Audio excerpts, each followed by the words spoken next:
Welcome back to Automate Live. My name is Jimmy Carroll. I'm the Vice President of Operations at Tech B2B Marketing and co-host of the Manufacturing Matters podcast. And I have the tremendous pleasure of being joined by Andy Zosel, who is the Senior VP and GM of the Intelligent Automation Group at Zebra. That's a mouthful. Yeah, Andy, sure is. thanks so much for taking the time. Really Yeah, thank appreciate it. you. So I'd like to start off just by asking what you and Zebra are most excited about right now at Automate. Yeah, I think Automate's exciting opportunity for us to show a lot of customers all the advancements we've made, and as you mentioned around intelligent automation. Really, how do we make automation more intelligent, which can mean a multitude of things, but make it more accessible for our customers, make it more integrated with things like AI, Mm. digitization of workflows, IT, and really that convergence of kind of those technologies to help our customers with the challenges that they see in front of them. Mm. So in the last several years, and I know that you've probably heard this a number of times, and you've Yeah, answered this questions a number of times, but yeah, it's worth asking, right? So sure. there's been a number of acquisitions, Hmm. Adaptive Vision, Matrox, Fetch, and now Photoneo. Yes. Um, as the dust settles, like, what's the mission statement? What's the goal of Zebra going forward for the Intelligent Automation Group? Yeah, great question. So, our opportunity with our customers has been always along the last 55 years has been to digitize workflows to help our customers make that transformation from paper-based to more digital type workflows, more of the IT side of the business. And as we move and help our customers with the OT and the automation, our customers asked for technologies that will help them to automate some of those key tasks. And so that's really been the genesis behind a lot of these acquisitions, looking at things like machine vision, robotics, even investments we've made organically around RFID and other systems Yep. to help with that automation. So all in the context of helping our customers kind of digitize and then automate those workflows. Sure. Yeah. As you walk the show floor, you see a lot of different companies that offer 3D imaging, AI, robotics, AMRs, cameras, Mhm. barcode reading, OCR, all these technologies that Zebra now offers, right? Yeah. And when it comes to choosing a vendor for an end customer, like what what sets Zebra apart in your eyes?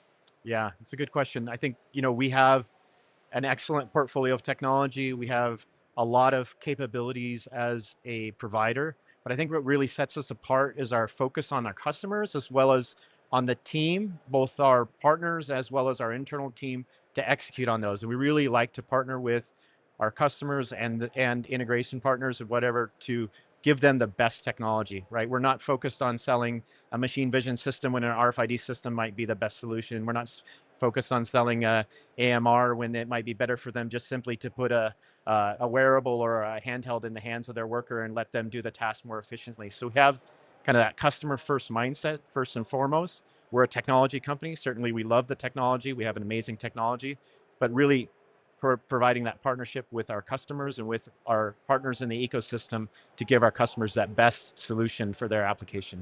Yeah, so that's interesting. And you touched on this a little bit earlier, but I want to ask about it. Um, industrial automation systems continue to advance as customer needs evolve and increase, right? Mhm. Needs for more higher speeds, higher precision automation, and you have made some investments in your own technology. What are some key examples of advancements that Zebra has made in their technologies that are maybe opening new doors to manufacturing warehousing spaces? Yeah, so we've made advancements in all of those technologies that I mentioned. Robotics, we continue to evolve our robotics and AMR systems to make them more compatible with the environments that they're going into, whether it's being able to navigate in a complex environment more efficiently or being able to utilize carts that are existing and be able to attach those carts and kind of more accessible type automation. We've done things, as you mentioned, around machine vision with 3D as well as AI investments there. But those investments have been around how does the system work better within the customer's environment? How Mm, do we make a robot that's already there more efficient, more reliable by giving it kind of that three-dimensional vision, yep. which is really where Photoneo helps with that vision guided of robots. And then even in areas like RFID, which have been around for quite a while, we've continued to innovate around how do you not only see that something is in a certain location, but that it moves from one location to the next, automatically transfer that data, connect it to the ERP system, and be able to kind of efficiently automate a step, take that cognitive load off of our customer to have to put that into a system or whatever and just automatically do it for them. Yeah. Yeah, Zebra's really interesting to me because like if you think of the warehouse of today, right? Like Yeah. you mentioned RFID and Zebra is a company that, maybe in the past decades ago, made its heyday from mobile computing and RFID. Mhm. And these technologies were already in warehouses, but now it's like you kind of setting out, or you're almost there, right? Where you're able to kind of automate the processes from end to Yeah, end. yeah, and we haven't talked about AI yet. Of course, that's a really exciting area as well. But AI needs that IoT data. RFID is just one of many IoT, Internet of Things data streams that takes that kind of physical layer and brings it up to the digital layer. And then once you have all that information in the digital layer, then you can do some really clever things, of course, with automation, but also in the physical space, but also kind of that decision automation, things like checking a part out automatically so the customer doesn't have to go in and do that manually. Structure. Mm. There's this kind of ongoing theme of automation in a lot of ways is only just beginning. Now the Mm, technologies have existed for a long time, right? right, But right. the sentiment that was being put out there around the time of the A3 Business Forum in January was, in a lot of ways we're only just beginning. Yeah. In terms of it being ripe for growth in certain areas, I look toward small to medium sized enterprise. Hmm. What are some ways that you see, not just for Zebra, but for the entire industrial automation space? Yeah. How can automation grow further into the small and medium sized enterprises? Yeah. Yeah. I think, our theory is that it's really hard to automate something when you don't know what's happening in your environment. So the first step has always been for Zebra, at least, to digitize, to get more of your items visible, more of your processes, understand kind of that workflow. It could be as simple as conventional barcode reading, it could be RFID, it could be machine vision that is visualizing, but getting that contextual awareness of what's happening in environment is really the first step. And as we help small businesses and medium-sized enterprises get to that kind of contextual awareness, then they know where the choke points are. They know where they're spending a lot of their time and money and effort, and then they can efficiently apply automation. And automation traditionally was a very big investment. I think more and more there's incremental investment that you can make to kind of solve specific islands of automation Yep. and those choke points, and then expand it to a greater degree across those enterprises. So it's something that traditionally was exclusive to large enterprise has really been more accessible to smaller enterprise in Mm. that regard. Well, you mentioned AI, and of course, you knew I was going to ask about Yeah, AI. So yeah. it's a really popular topic, obviously, not just here in the industrial automation space and with sort of within the A3 ecosystem, if Mhm. you will, but and the general public, right? AI's Yeah, yeah, large language models are a very popular topic. yeah, They're improving over time, and yeah. for Zebra, when you talk about AI within the walls of the office, what's it mean to you?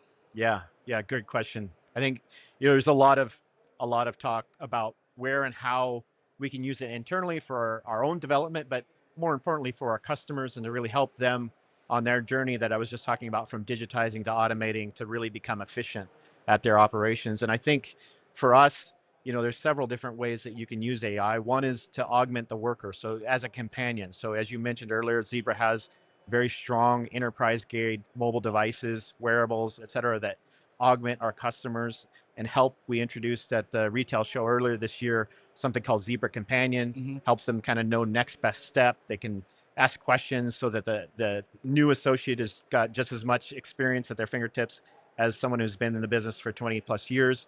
They have all the SOPs and everything, all the standard operating procedures Yep. into the LLM. So they have bespoke kind of systems for helping that associate. So taking that into the retail associate, taking it into the warehouse, taking it into the manufacturing environment, kind of that companion piece is one piece of it. We talked a little bit earlier about some of the advancements around AI and machine vision, things like machine learning, deep learning, the capabilities that brings to make the products just that much more capable to, instantly read text without having to be trained and those type of things. There's a lot you can do with generative AI around making a complex system much easier to set up. Something that, again, a 20-year machine vision veteran would take 6 days to set up and set all the settings for. Maybe we can shorten that to a day and a half, and use someone that doesn't have to have as much, you know, Yep. depth of knowledge or have to read the manual cover to cover. The system can ingest that. But I think it really comes down to, in the context of the environment, what is the data set that you can ingest to drive the LLM or drive the model that they can support either the person or in some cases maybe even the automation. It could be physical or digital automation. So you've got then you start to talk about the world of agentic AI, Mm. right? And allowing the AI to make decisions once it has the baseline data set to say, okay, really, it's okay for me to take it out of this part of inventory and put it in this part of inventory because I know, well, based on the context, that that's the right thing to do from an agentic AI perspective. So a lot of that still starts with the fundamental of visibility, data, and having that context. You think of AI, a term that comes up a lot is flexibility, Mhm. and logistics facilities and manufacturers and businesses of all types have an increasing need for flexibility. Yeah, And AI seems to open the doors in a lot of ways for more flexible and sort of ease of use, yeah, yeah, you mentioned like the example of barcode reading, and I know that from being familiar with Zebra's technology that you have this DL OCR tool that right. makes the process of barcode reading a lot easier. Yeah. And just about thinking about that in general, and other Mhm. ways that Zebra is implementing AI, what are some ways that you guys are pushing ease of use? Yeah.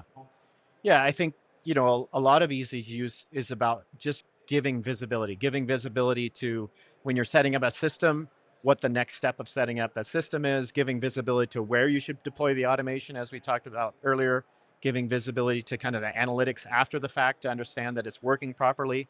So we're really focused on visibility and providing our customers with that across our portfolio, harmonizing user interfaces and whatnot. But then when you bring AI into it, it's another way to ingest that data and augment that visibility, help it to be easier. Like, okay, maybe you want to think about, turning up the speed because you can get more productivity because the 3D camera system is seeing everything quickly, but the robot is too slow to respond. That's something that maybe is a little less intuitive to a person, but an AI system may be able to support with that type of fine tuning of systems and even deployment of systems as you're talking about. Kind of a fun AI question for you. Sure, sure. When if you talk to folks that are maybe outside of the industry, Yep. friends, family, whomever, Yeah.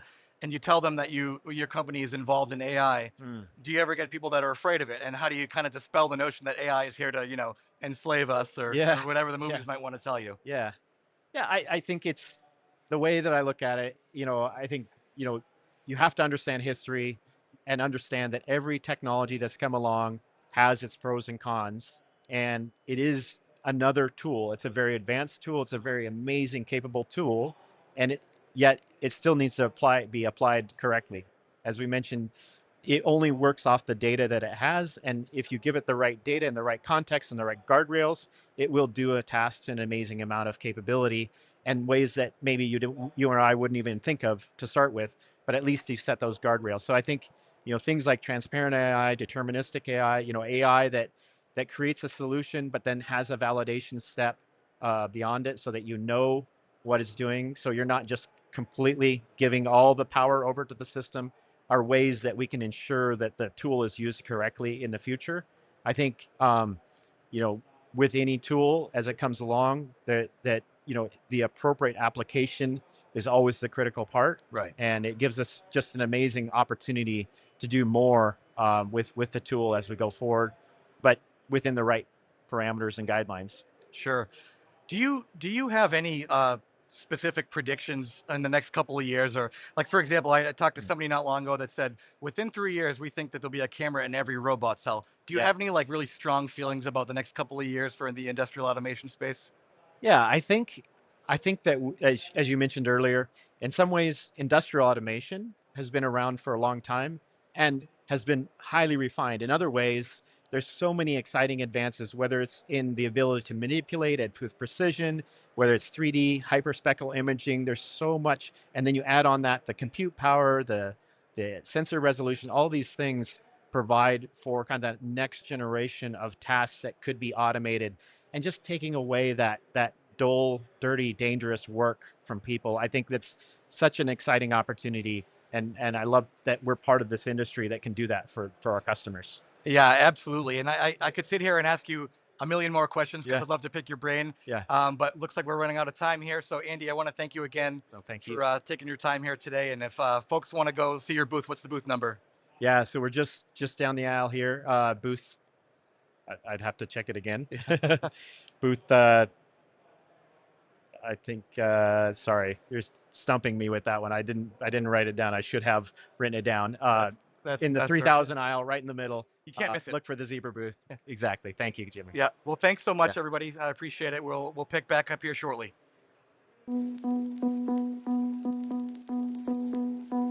You may have noticed we've been growing faster, bigger, every year, more industries, more people, more impact. Well, in 2026, we're going back to Chicago. Automate returns to the Windy City with an expanded footprint, more technology, more solutions across more industries. Innovation at scale yet again. Now, for 2027, we have a very special announcement. Las Vegas, a new stage for the future of automation, connections to new customers, a gateway into new markets. Welcome to the next era of Automate. We'll see you there.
Hello, welcome back to Automate Live. My name is Jana Martin, and I am the media production manager for the Association of Advancing Automation.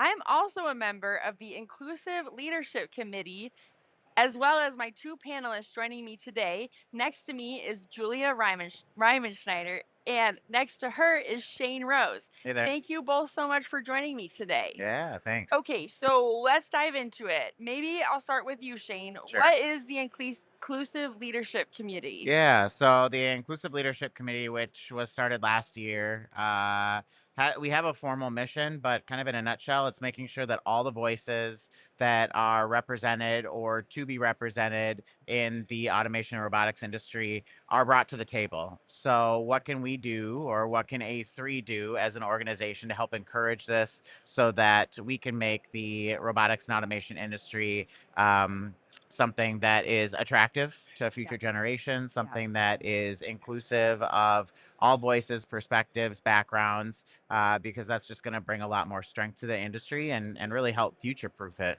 Yeah, and the important thing about the committee is that we have a diverse number of representatives from the industry, from at least a dozen companies. Are the committee members. We meet, we discuss what we should be doing to be more inclusive. What does inclusive leadership mean to you, would you say, Julia? Yeah, first of all, thank you for having us here today. And I wanted to answer this with I remember the first meeting that we had as the group, and we talked about what it actually means to us. And it was surprising how diverse the answers were. Like, there was literally everything from empowering women, gender diversity, different ages, different cultural backgrounds, all the way to the topic mental health, which is my focus topic. And so we decided to be really the voice of the industry. We don't have just a group of people with different backgrounds in the industry, like robotics people, sensor people, integrator people, but also we are focusing on different topics to make sure that all the voices are being reflected and heard. Exactly. And not only having a diverse workforce, but actually have diverse leaders, right? So, Shane, can you talk a little bit about why it's so important to have inclusive leaders involved? Yeah, and I'll just first and foremost say that leadership, you don't necessarily have to have a title to be a Correct. leader. Anybody can be a leader, no matter where you are in your education or your career. And I think it's very important for folks to understand that they can make decisions and take actions regardless of where they are, again, in their education or career. Some of the things that I think are really impactful is, finding somebody who has a different perspective or a different background or a different history than you, and learn about them and learn, what motivates them and excites them and is some things that they're passionate about, because oftentimes people have a lot more in common than they might think. And I Good think it's point. really powerful to be able to, have that empathy or create a situation where you can better understand where somebody is coming from. Because I think that for me personally, I think that that makes, me have a greater perspective and the ability to really start to think about things maybe outside of the box. So Exactly. to bring it back to the question, which I know I went off on a little bit of a tangent, but I think that everybody's got an opportunity to be an inclusive leader, to take things that, might be considered out of the box or the norm within kind of entrenched demographic trends of an industry. Because if we think about the, RIA started in 1973, that's over 50 years ago. Exactly. And that's a long time to have these entrenched trends be continued to kind of permeate throughout the industry. While technologies can like change things radically, I think societies tend to change a little bit more slowly. And it just takes the action of single people to really start that that flywheel effect where you can ultimately drive real change. That's so beautiful. And for you, Julia, personally, how have you seen inclusion or maybe a lack of impact innovation in the workplace culture within the automation space? Yeah, so my history in this industry is 10 years so far. And I remember when I started in the sensor industry, I was one of maybe two women in 200 men. So the percentage of women was very low. When I walk the show here, I'm glad to see many women, a lot of young female engineers, and that is a good proof of integration. On the other hand, where I think we still struggle a lot, and I bring a very personal example here right now, is mental health. So it's Mental Health Awareness Month, and 2 weeks ago, I posted that I would be joining this panel here. And on LinkedIn, I had like 150 people, liking the post, and everybody's excited about it. But when we go into the details and people really start talking about challenges they have been in or challenges that they have overcome, people shy away. All of a sudden, you notice the likes go down. And I don't know if there is a fear Yeah. that people commit. I can relate to that. And this is something that we need to work on. We cannot shy away from something like that because it is important. This industry is so fast moving. So having an eye on things like that, um, that is important. Absolutely. And one of the things I want to mention too is we were having a conversation at IMTS, and one of the things that we were talking about was that even though we're in the industry that's surrounded by robots and robotics, this is still a people industry. There are still people, and at the end of the day, people are different, and everybody brings something different to the table. And that creating spaces for people to be themselves and to be uniquely themselves and bring themselves to the table is something that is work that the committee does actively, especially in promoting things like mental health, with Yes. which Julia is passionate about, Yes. and other things that empowerment champions bring to the table. Exactly. And some of those things that just from my memory of the last meeting I was at is like, your family, even it's like the aspect outside of work. How are you your work life balance? Because at the end of the day, we are all humans and we want to be empowered by these robots to be able to spend more time with our families and have richer lives, right? Um, what's people often talk about finding a mentor. I think sometimes, it's difficult to know, like, what do I do? You need to have somebody to kind of shepherd you along who's a little bit ahead of you. Um, how have you guys both found mentors in your careers? Whoever wants to go Yeah, first. I would say, and I'd love to hear your thoughts on this too, Julia. I think mentorship can look a lot of different ways. I mean, there's definitely more formal pathways. I've worked for companies that have formal mentorship programs or there's structure around it. You meet, bi-weekly, you come to the table with, the conversation with topics that you want to discuss and, hopefully be well prepared.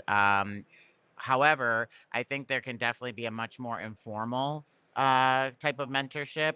And I like to kind of sometimes just sit back, especially if I'm in interactions where I know or I recognize, whether the person has a title or not, that they are bringing a leadership air to them, Right. and just kind of observe what's going Right. on. Like, what are the Listen. questions they're asking? What are the things that are they talking? Are they letting more other people talk more than them? At a previous place that I worked, there was it was really interesting because the division president and myself both started within the division at the same time. Now, obviously, very different roles. I mean, I was not anywhere in a leadership position there formally, but I was able to kind of observe her, like how she was onboarding into that position. Right.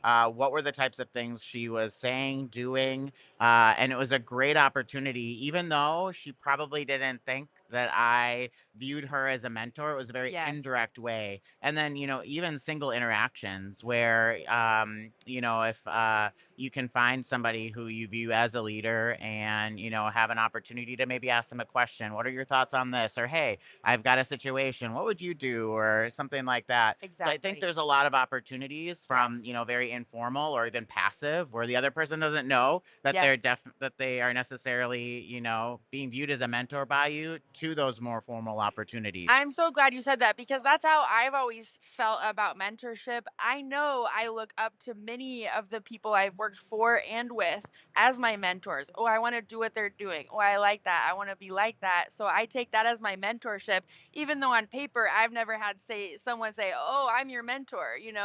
What are your thoughts No, on this, same. Julia? It's hard for me to find that one person that would be my mentor. I think there were several people, and that is me. I like to talk to people and just learn from them, no matter what. And that doesn't even mean that they need to be older or more Right. experienced. I have met a young girl. She is a graduate from Berkeley University, and we talked about lab automation. And she is, I think, 10, 15 years younger than me. But every time I talk to her, I feel like this is more a sparring than a mentorship, but we both learn from each other. And this is something I like about these conventions and events here, because we sometimes randomly run into people, we have a conversation, and we learn from each other. So I think from every conversation that you have, if you're open to listen Yeah. and to relate and have an empathy with someone, you can take something out of this conversation and integrate it in your daily life and make a change. Absolutely. And I think sometimes it's okay to learn things in, like, that you don't want to do or you don't want to be as well. Right. There's both sides Oh, to it. And I'm not saying Right. anything in That's specific, interesting. but there's absolutely. definitely been situations where I've Absolutely. been interacting with folks, and I'm like, Yep. I don't like how they reacted in that situation, or maybe that was. There's just opportunities if you kind of sit Exactly. back and listen sometimes, or be more of a observer instead of Right. talking, where you can kind of pick up on those things. Now, fortunately, it's the minority of times that, like, that's Absolutely. happened, but there are times when I'm like, I don't want to be that type of leader, and Yeah. it's allowed me the opportunity to reflect on who I want to be, Exactly. and what I want to Exactly. bring to the conversation and That's such table. a great point. I'm so glad you mentioned that. Now, Shane, what does it mean to be an ally for underrepresented groups in the workplace? Yeah, I think allyship is a really important, concept, and it's something that anybody can do. As far as, like, earlier today, people may be watching this after the show, but there was a women's empowerment breakfast, and it was amazing. It was a panel of, female leaders talking about their perspective, what they have gone through to get where they are, giving advice to others who are in similar or the same shoes as them, and, listening, being there, Yeah. hearing that perspective, understanding that people, again, this is a people industry, even though we're surrounded by robots and other technology, that there are other experiences and backgrounds and perspectives. And, I had a former colleague who's on the Inclusive Leadership Committee, and she's got two children. Yeah. And that's a challenge, It is. being a working professional, full time job with two children. And, if there's anything that I can do as an ally to help support her, Right. just being there, understanding that there are differences, and sometimes being more flexible, Right. and giving them an opportunity to voice something that they may not feel compelled to voice, just outright, and Absolutely. just being there to support them. And also, what I'll say is, I think that there's leaders out there who have the opportunity, hiring managers, folks who are in those types of roles, to be able to maybe expand who they're looking into or looking for. Maybe you're looking into community colleges instead of four-year universities, or maybe you're looking into remote roles versus in-person roles. And so I think there's a lot of opportunities to be an ally, Yeah. and I think it just strengthens an organization and Absolutely. a person as a leader. Absolutely. I don't know if you have anything to add to that, But we can move on and actually back to mental health, Julia. How does mental health factor into this inclusivity conversation to you? Like, you know, if we're not mentally healthy, then I guess we can't really be doing our best work and we can't be supporting those around us, maybe. Yeah, that's correct, and I think it is important to just have the awareness, and there are different stages of mental health, right? Right. And sometimes we tend to come up with our own diagnosis, and we're like, "Oh, am I bored out, burned out, or whatever?" Right. And we start looking around, and then we compare ourselves with others, and it's like, "Oh, she's working so hard," or "He's really a lazy person." Where are we in that spectrum? And why do I feel like I feel? And I think it is important that we start talking about it, and that we also put tools out there so people get a reflection. Something that you said earlier reminded me about reflection. Yes. And this is about this entire topic, inclusion. It's about reflection and seeing myself, seeing where I am and what does it mean, and how can I change something about it. So Absolutely. that is what I think of this, and it's really about being reflected yourself on what's going on around you, and also raising awareness, because sometimes you think, oh, the person has just a bad day, but Right. watch this person Right. continue, like, how's the performance over a couple of days, and if not, reach out to that person and ask.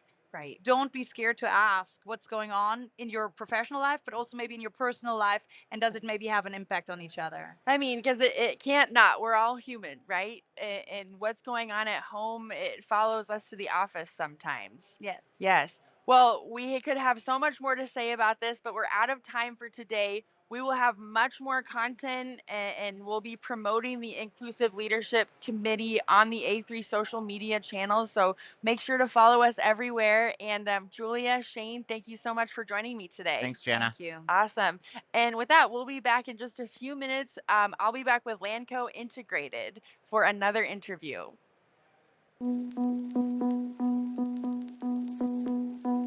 You may have noticed we've been growing faster, bigger, every year, more industries, more people, more impact.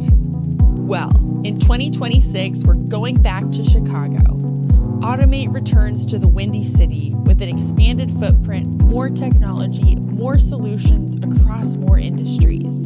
Innovation at scale yet again. Now, for 2027, we have a very special announcement. Las Vegas, a new stage for the future of automation, connections to new customers, a gateway into new markets. Welcome to the next era of Automate. We'll see you there.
Hello, and welcome back to Automate Live. I'm Jana Martin, Media Production Manager at A3, the host of Automate, and I'm very excited to be joined at the desk right now by Bob Kuneiga, the President and CEO of Lanco Integrated. Bob, thank you for being here today. Thank you for the opportunity. And for those who maybe haven't been by your booth yet and don't know, tell us a little bit about Lanco and what you guys do. Sure.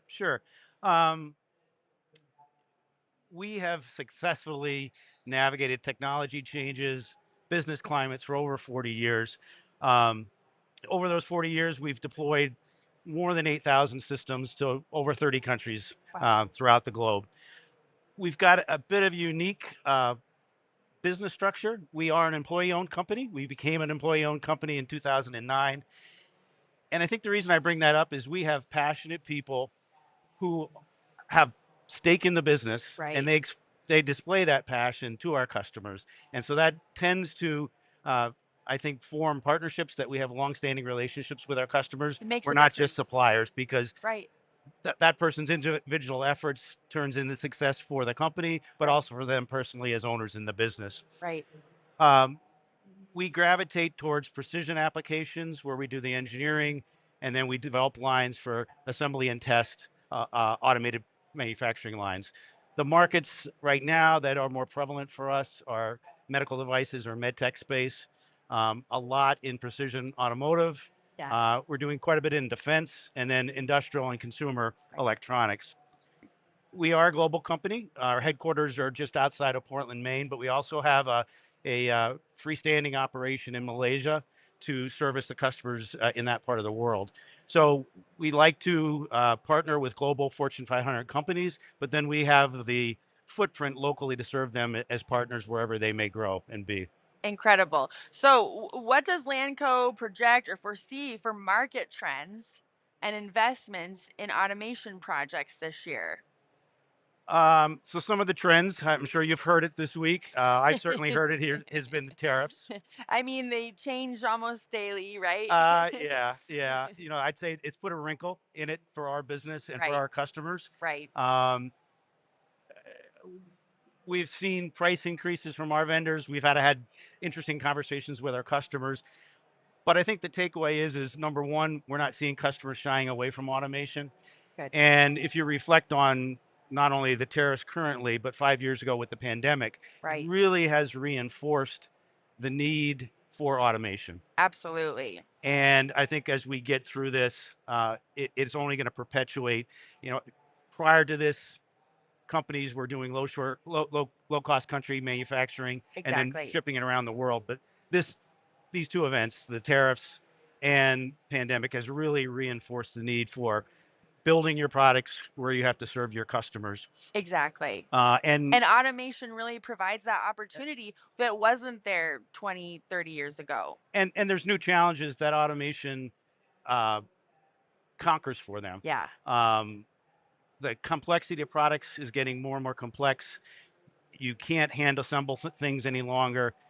Certainly, there is the talent wars going on, Right. and automation can surpass that. Exactly. So, what are the unusual challenges that you encounter, and what are some strategies that you employ to overcome these challenges for your customers? Um, I think I mentioned it before. There's an increasing demand for higher quality and Yeah. zero defects. So the Right. markets that we're in, starting with automotive, there's thousands of sensors and switches going on cars now, Exactly. and that's doing everything collision avoidance, engine management, and those are challenges that need higher quality, zero defect products. If you Right. go to our med tech stuff, it's talking about people's lives, right? Exactly. And so whether it's uh, in the doctor's office or in the operating suite, they want to make sure those products are Perfect. perfect. And there's Exactly. regulations from the FDA. Exactly. Defense, again, making sure that the munitions, the communications are keeping the fighting warriors safe, but also delivering on the mission that they have. So this need for higher quality and zero defects is paramount. Um, Everything is getting smaller and smaller. Yeah. And so automation is really the only way. In many Right. cases, you can't assemble the products and then keep the quality. Right. The other thing that we're seeing is technology is changing so rapidly. So for our customers to come up with a concept, build a prototype, Mm. get it to the market, Mm. they have to have an automated solution that so they can capitalize on the business opportunity. Right. Right. Okay, so let's go on to talk about precision engineering. It's so critical, especially in these industries. You kind of mentioned that already, but designing your systems. Okay, let's talk about that. What is your approach to designing these systems that meet such complex environments for such, different, like you already mentioned, different sectors, healthcare, defense? How do you guys kind of speak to each one of those niche groups? Okay. Okay. I think there's a lot of systems integrators here. Yeah. We kind of gravitate towards low volume, high mix type applications that require precision. So that's kind of our sweet spot of where we play. And what that entails for us, typically, we love to get into a conversation early on with the customer when they're still in the prototype phase, Yeah. even before they put the requirements document on. Mm. Because what we're able to do is bring our manufacturing expertise to the conversation. Right. And what I mean by that is um, we're helping them design parts tolerances that will work in our machines. Yeah. We may be talking to them about material choices. Right. We have to understand their production needs and build the equipment to satisfy that. So where we are most successful and why we have such longstanding customers is we act as collaborative partners. We bring the automation to the discussion. They bring the product and the process that we developed on our machines for Right. them. Right. Um, our design is such that it's modularized, almost like Lego blocks. Yeah. And so many cases, they have one variant that's coming out. They want to repurpose that machine over a longer span. And in some cases, their volumes aren't such so that some of the assembly applications can be done more manually, but over time they have more demand and we can come in later and automate the machine to accomplish higher throughputs or increase quality. So that allows them to use that asset over a longer period of time. Which I'm sure they're very happy about. Yes, yes.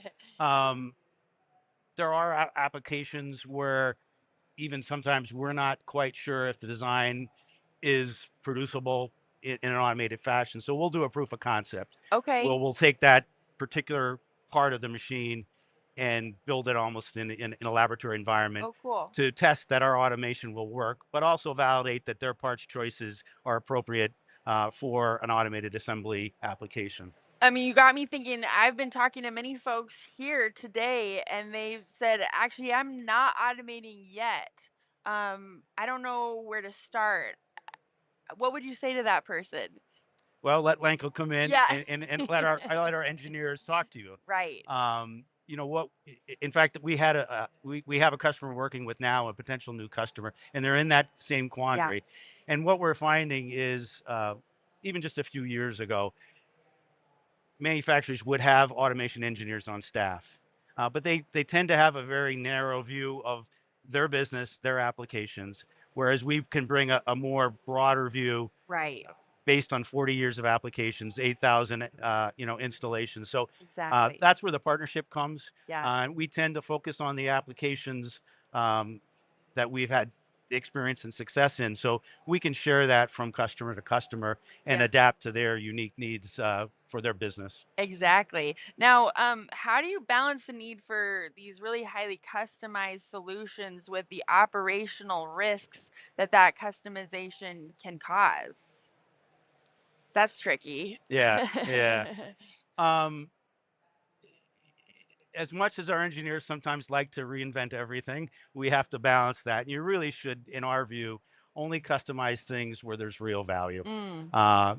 Intel has this philosophy with their chips. You may or Yes. may not know this, where when they release a new chip, it's almost a mandate. They can't put more than 40% of new designs into that chip, and that mitigates the risk to some point.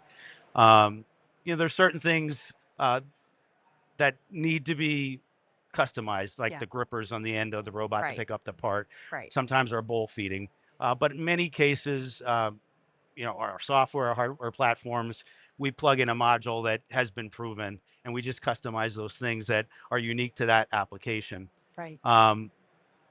We do a pretty thorough risk assessment up front so that we understand where there may be challenges. That also leads us to these proof of concept areas so Yes. we're not surprised, the customer's not surprised, because typically there's a tight window from the time they agree to go with us, and they have a window to get this machine up and running to They want to deliver. get it rolling. Exactly. Yeah. Exactly. So we like to validate early and often and freeze designs as quickly as we can. Yeah. Sometimes that's a challenge with our customers because in many cases, they're still designing their product as we're designing the machine. Interesting. But That's how fast we're going here. exactly. So they're putting the wings on the airplane as it's up in the air, and we hope we can get it down to the ground at the right time. In terms of mitigating risk, is it's not just the risk when you get the machine onto the factory floor and they start their first production run. They want to mitigate the risk throughout the life of that machine. So Absolutely. we do have a business unit. We call it S3. Okay. It's sales, it's support, services, and our spares. So when we're in the early stages, we're recommending the customer a list of spares they should have so that if something does fail on the machine, they don't have to wait 6 weeks or sometimes 6 months for a replacement. So they have those there to keep the machine up and running. Because you have a good sense of maybe what those might be. Just Exactly. because of all that experience that we were That talking experience, about. and we also know the lead times from our vendors as well. Which is very helpful. We also encourage service contracts, and that serves our purpose for us because we get to see how our machines are surviving in real use. Our service teams go in there, can observe and feedback to the company Right. how their operators are actually using the machine. We can look at wear points in the machine and give them an opportunity to have a controlled shutdown to fix things before there's a catastrophic Awesome. failure. Okay. The other thing that we find out is maybe some manual stations, we can recommend how we can change it because technology is always changing. Right. The person at that company may not know what the new opportunities Exactly. are. Exactly. And even if you come to a show like this, you walk around and it's almost overwhelming. There's almost too many options. Right. And so you really need to talk to an integrator, Lanco specifically, Yes, about what exactly. to do. Exactly. So looking ahead, what do you see the biggest opportunities for embedding even smarter risk management into precision automation? You're seeing it more and more, real-time monitoring. Yeah. In fact, we're showing it in our machine, one of our machines in our booth called LSM, Lanco Smart Manufacturing. Really what it's doing is to the machine level, to the module level, to the pallet that moves around with the part, we're able to look at machine uptime, the quality, production rates. That's giving the customer trending analysis to predict if something could be failing in the future, as opposed to waiting till alarm goes off, machine shuts down, their production is shut down. And now you have major problems. Right.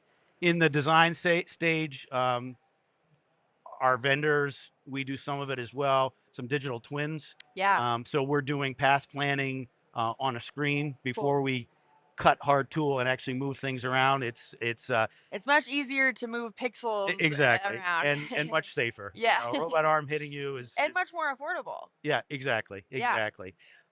Same thing with our mechanical design tools to make sure before we start cutting metal that we don't have interferences. Right. So we see more and more of that. I think moving forward, you'll see some adaptive automation. Yeah.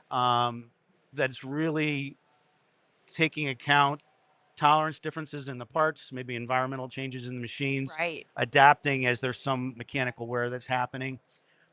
One of the areas that really is, I think, in the forefront right now is cybersecurity.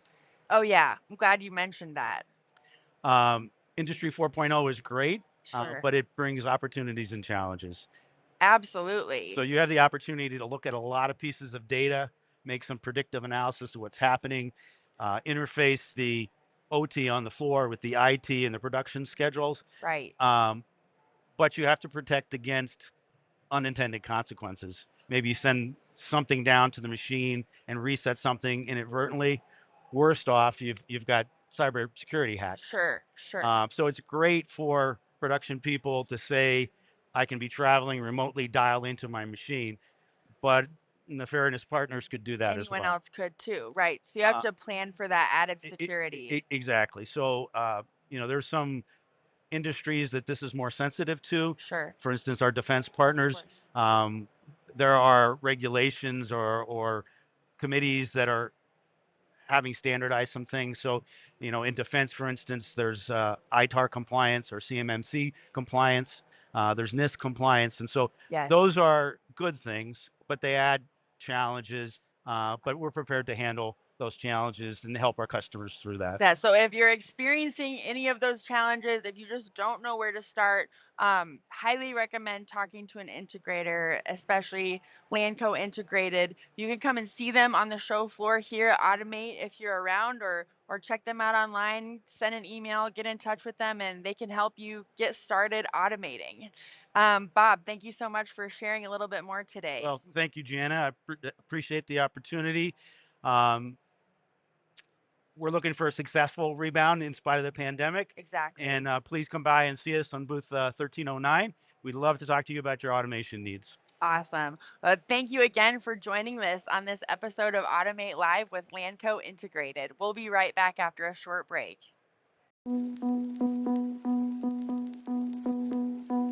You may have noticed we've been growing faster, bigger, every year, more industries, more people, more impact. Well, in 2026, we're going back to Chicago. Automate returns to the Windy City with an expanded footprint, more technology, more solutions across more industries. Innovation at scale yet again. Now, for 2027, we have a very special announcement. Las Vegas, a new stage for the future of automation, connections to new customers, a gateway into new markets. Welcome to the next era of Automate. We'll see you there.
All right, welcome back to Automate Live here at day 3 at Automate in Detroit, Michigan.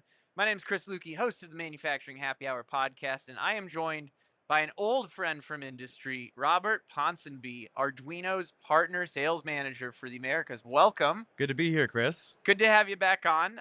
You are familiar with Manufacturing Happy Hour from back in the old days, so we'll start off with a bit of a question over a beer. Today we're talking about redefining interoperability and how you're making industrial plug and play possible. But let's define interoperability first and why it's so important for this Yeah. industry, as if we're having a drink at, say, the Automate Happy Hour. That's a great place to start. So, if we think about manufacturing in its current stage with PLCs, all these different control systems, that industry is about 50 years old at this point, Mhm. right? So you have such a diverse maturity of products that are in the market that are in service, and that manufacturers have to maintain. And so a trick is whenever you're looking at the new technology, how do you also bring along what you've had before and capture that data? And so whether it's legacy systems, legacy control networks, interoperating with new control platforms, that's a really key area that we can play a huge role in, whether that's on the protocol side, on the mapping of I/O and parallel processes. For example, we've got a great use case with Steelcase, right? Yeah. One of the largest manufacturers of furniture, and they have a very old Allen Bradley system on their D-stacker. Mhm. They don't want to take it out, right? It's working okay, but they wanted to gather data on how it's performing, what does a downtime scenario indicate, and how are their operators engaging with the machine. So they ran one of our devices in parallel to the control system. They're able to gather that local I/O, pull it natively into their cloud. In this case, they were using Azure, but we can use any hyperscaler or our own cloud infrastructure. Yep. And then they start categorizing operational data. And that allows them to build a use case, that allows them to build a financial model on if and when they want to invest in a new machine or a new control platform. They have that specific data to show how it can benefit them. Yeah, great example, because if I were to summarize one of the things I heard, there's a lot of data you can collect throughout manufacturing facilities, and some of the older equipment just doesn't make it as easy to get that data off Exactly. of there. So you've provided a platform that allows to collect that data, particularly if that manufacturer is like, hey, we still like using this piece of equipment. Like, we don't Yeah. want to get rid of it, but we need to pull more information off of it so that way we can interact with the rest of our operation. Exactly, and it even happens on the new greenfield side as well. We have a manufacturer out of Germany. They're building a greenfield facility.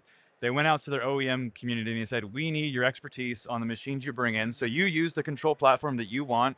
You are the experts for your specific application, and then we're just going to layer in the Opta as a supervisory system to collect that data and make it easy for our IoT group to ingest data, pull it in the packetization that we want, and then get actionable insights on it."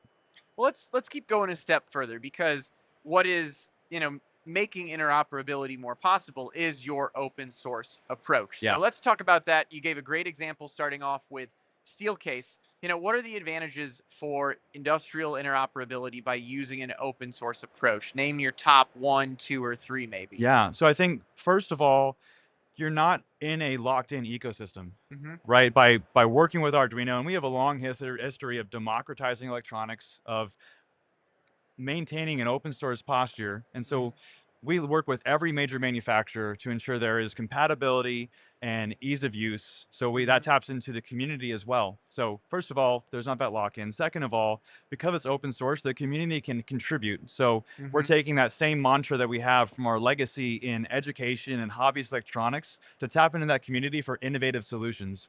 And so we now have this whole section of our website dedicated to how professionals are using our products to solve their real-world problems in manufacturing. And that builds on the community aspect to where folks can work together to tackle these issues. I actually think that's a really underrated benefit, because we've seen it here this week. We're here obviously at the trade show during the day, but there are a lot of networking events that take place after Automate. We were both at the same one last night, and that community element cannot be understated. I mean, Yeah. that's one of the most important things here. The fact that you're not locked in, that has an obvious technical advantage, but the fact that now you can get more people working together, sharing best practices, that takes it to a new level. And when people have their buddies, the folks they trust, all doing the same thing,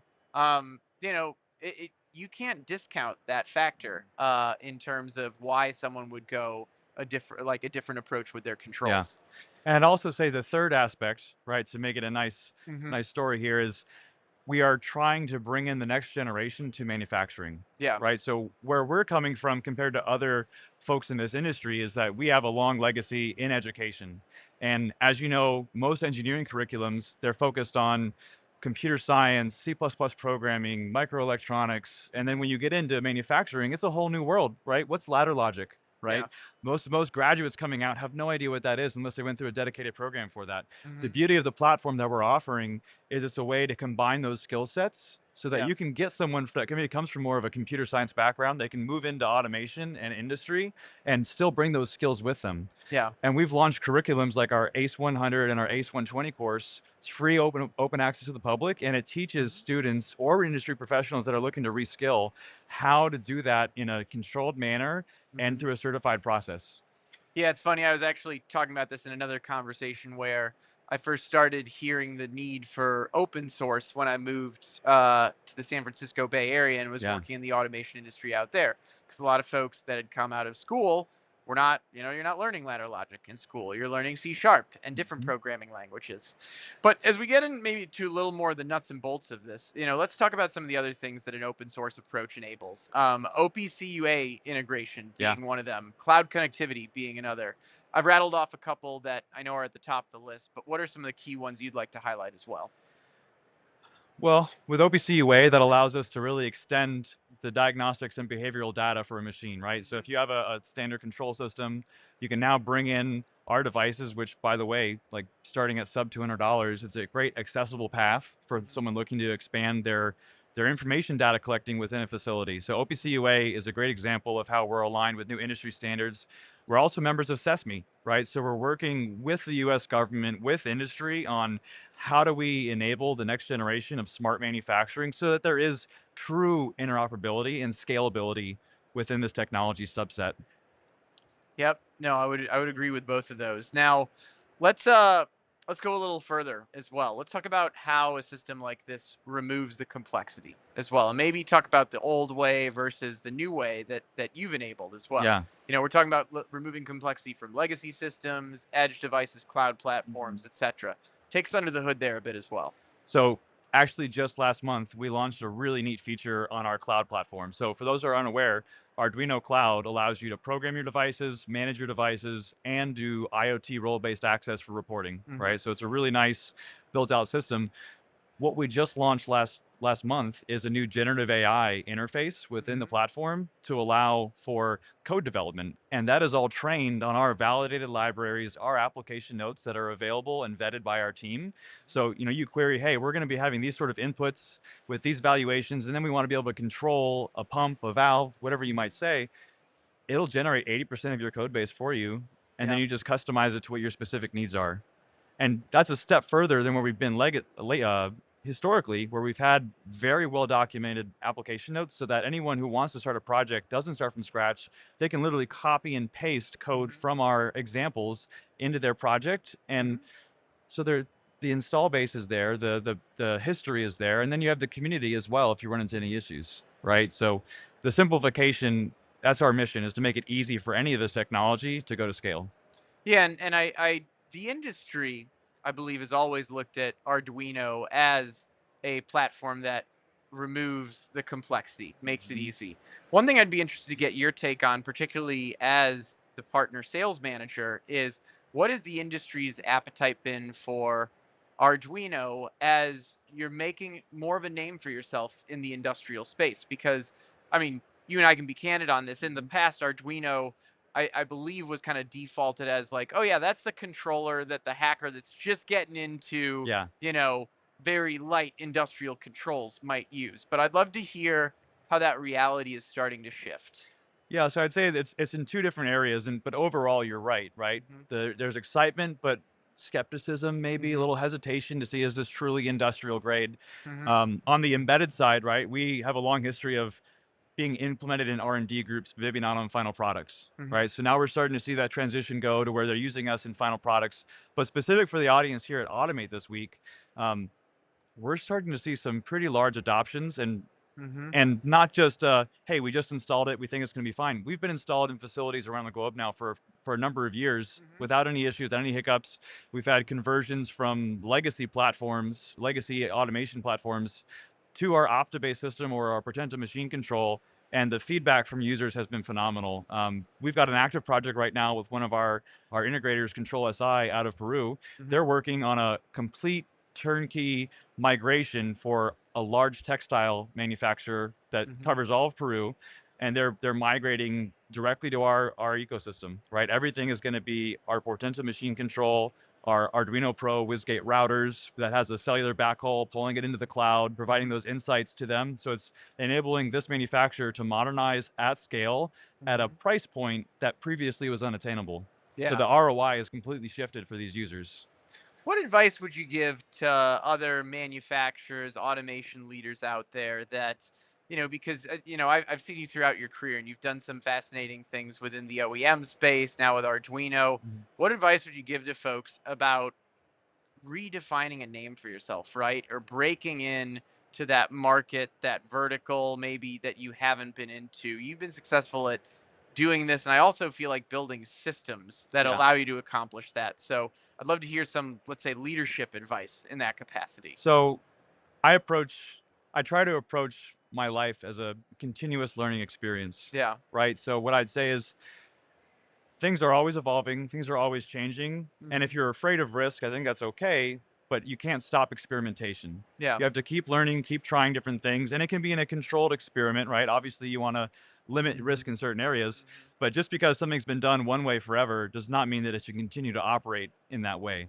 So don't be afraid of pulling in new technologies, of trying different partnerships, and honestly, networking and understanding how things are doing, where innovations are coming from, right? It's not just us, but we have a whole network of organizations. We coordinate with all the major players as well in their R&D groups to understand what's going on. And you just have to continually look for new opportunities, and it all has to be around real world problems that we're trying to solve, right? You can build the coolest mousetrap, but if nobody actually is needing that to solve a problem or an issue, it's just going to sit on the shelf. Yeah. So always being centered and focused on what is the issue we're solving and what players and parts can be put together to really make a world-class solution. Well, I appreciate you getting into that side of the conversation. To wrap things up, we were talking about advantages for industrial operability from like the open source approach, talked about community, talked about getting the next generation into manufacturing. The last question I would ask is, how is interoperability in this open source approach, allowing for innovation, empowering the teams and people behind the folks that are the users of the technology?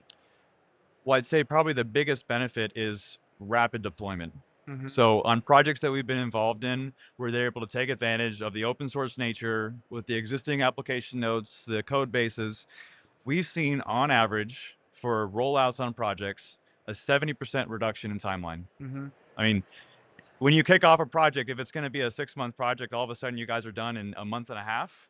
That's a substantial savings internally. And if you're an OEM, right, that's a quicker time to revenue. That's a quicker time to realization of that financial investment in that project. Yeah.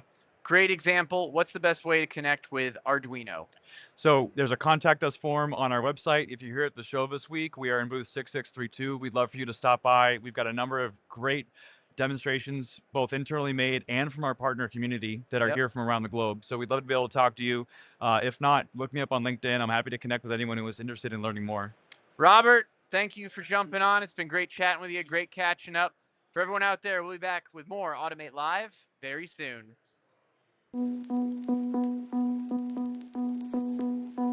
You may have noticed we've been growing faster, bigger, every year, more industries, more people, more impact. Well, in 2026, we're going back to Chicago.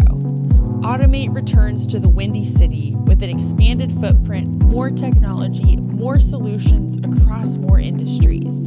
Innovation at scale yet again. Now, for 2027, we have a very special announcement. Las Vegas, a new stage for the future of automation, connections to new customers, a gateway into new markets. Welcome to the next era of Automate. We'll see you there.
Buenas tardes, un gusto saludarles nuevamente en este tercer día en el Automate Show en Detroit. Esta vez tengo la oportunidad de entrevistar a 3 maravillosas mujeres que nos van a platicar de cómo ha sido ese impacto tan grande que han tenido en sus carreras en la industria de automatización como mujeres. Bienvenidas, les presento a Verónica Fernández de Avant Assembly, Sofía Villagrana de Sion Automation y Fer Encinas de CSI System Integration. Gracias, chicas, por estar aquí. Gracias, Claudia. Muchas gracias. Platíquenme un poco. Este tema de mujeres es grande aún, porque la industria es gigantesca, mujeres somos pocas, pero afortunadamente cada vez somos más las que tenemos la oportunidad de acercarnos a este sector. Entonces vamos a platicar un poco de cómo han sido esos pasos. Muy bien. Vero, empezaría yo contigo. Platícame un poco, ya les ando cambiando aquí el nombre. Pero platícame un poco, ¿cuál fue el reto más grande que has enfrentado hasta ahora en tu carrera aquí en automatización? Pues fíjate que la principal barrera a destacar yo diría que es el estereotipo de género. ¿A qué me refiero? A que muchas veces piensan que por ser mujer no sabemos o sabemos menos y es como el tener que esforzarse muchas veces el doble. Y precisamente platicando con una compañera la semana pasada me contó una historia que ella donde trabajaba, digamos que tenían una situación en la planta donde su jefe tenía que acercarse directamente a ella, pero pensaba que no, pues no vas a ver, ¿no? Entonces se acercó con otro compañero hombre y él no sabía ni qué es lo que estaba pasando. Entonces al final dice, es que, o sea, porque no se acercaban de una vez, de primera vez conmigo, ¿no? Para eso. Entonces el estereotipo de género creo que es una barrera todavía que estamos trabajando en eso, pero pues no dudo que en un futuro también podamos ir venciéndola de a poco. Excelente. Que es complicado incluso poder navegar ese escenario porque sigue siendo lo que funciona, pero a la vez si te vas por ahí estás siendo cómplice del sistema que ya está, ¿no? Entonces sí es algo difícil de navegar como los estereotipos, creo. Cierto. ¿Tú, Fer, has tenido algún reto interesante? Claro que sí, yo creo que día a día manejo proyectos con diferentes equipos de trabajo y la mayoría del tiempo soy la única mujer en estos proyectos, ¿no? Entonces, Eso pasa mucho. Sí, pasa muchísimo y el hacer valer mi voz es como el doble de esfuerzo de lo que normalmente sería, ¿no? Pero yo creo que en base a un trabajo, constancia y resultados es como uno puede imponerse para poder salir a la... Y el saber el valor también de lo que estás aportando a la conversación. Claro que sí. Que en claro mi que caso sí. mi perfil no es técnico, sin embargo es valiosísimo para la operación de la empresa y el Sí. saber que tiene valor lo que estás aportando tú a la plática, aunque no sea del expertise que se espera tal vez, es bueno tenerlo en mente. Fíjate, Sí. Sofi, que tocas un punto súper importante, porque siempre, como cultura mexicana, si no es que podría decir que de seres humanos, englobamos mucho, ¿no? Etiquetamos. Y siempre es como, a lo mejor soy financiera, pero al final estás en el sector, ¿no? O yo les claro. decía, hemos sido hasta pioneros de nuevos puestos. Ya eres marketing, pero al mismo tiempo eres ventas, Ya pero se al mismo inventó tiempo eres otro. ingeniero. Eres Entonces toda estamos inventando una multitask. serie de puestos y carreras increíbles. Sí. Pero qué padre. Y en toda esta trayectoria, ahora voy a empezar contigo, Sofía. Sí. Platícame, ¿cuál ha sido un momento parteaguas Ujú. en tu carrera dentro de este sector? Además, tú Ajá. traes un reto grande. Tienes Sí. una empresa también ahí Sí. familiar, integradores, conocidos, muchas marcas. Sí, Platícame. yo vengo de un negocio familiar, me Ajá. tocó tomarlo, justo le estaba contando, en plena pandemia, en 2020 fue que me incorporé a la dinámica del negocio, Ok. que ha sido un reto en general el avance, pero parteaguas en específico fue mi primer venta de proyecto grande, que fue en diciembre del 23. Ok. Vendí mi primer proyecto de $1 millón. Y fue bastante como shock también el darme cuenta de que lo pude hacer yo sola en el área comercial de apoyo de nuestros ingenieros, pero sin mayor intervención de parte de dirección ni alguien superior a mí, ¿no? Fue buen como abreojos de ejercicio de que sí tengo capacidad yo misma de hacer proyectos de esa escala, ¿no? Claro. De no quitarme de la mesa yo misma con la duda. Entonces sí, ese definitivamente. Primer padre. venta grande. Qué padre. Ay, felicidades. Muchas gracias. Claro Tú, que mi se Fer, puede. ¿cuál ha sido tu momento break que dijeras, marcó mi vida en toda esta trayectoria? Yo creo que ahorita lo mencioné, el hecho de manejar equipos, de diferentes equipos, pero ya manejar equipos internacionalmente, en proyectos Ujú. en Japón, en Alemania, en México, claro, en reto. Estados Unidos. y poder lograr esa comunicación para llegar a la misma meta en común ha sido así como un parteaguas. El haber logrado eso, y eso me da pues obviamente más confianza para seguir en la búsqueda de más retos, oportunidades. Puedes, ¿no? Claro Te que das sí, cuenta claro que sí. puedes, digo, mundo de hombres y además a nivel internacional y además, qué padre. Claro que Felicidades. sí. ¿Tú, mi Vero? Pues yo vengo incursionando en este mundo de la automatización reciente. Yo entré el año pasado en Avant y en el rol de marketing. Entonces, en un inicio para mí era salir de mi zona de confort, de llegar a un mundo completamente nuevo. Yo venía del mundo también de manufactura, pero en otra industria.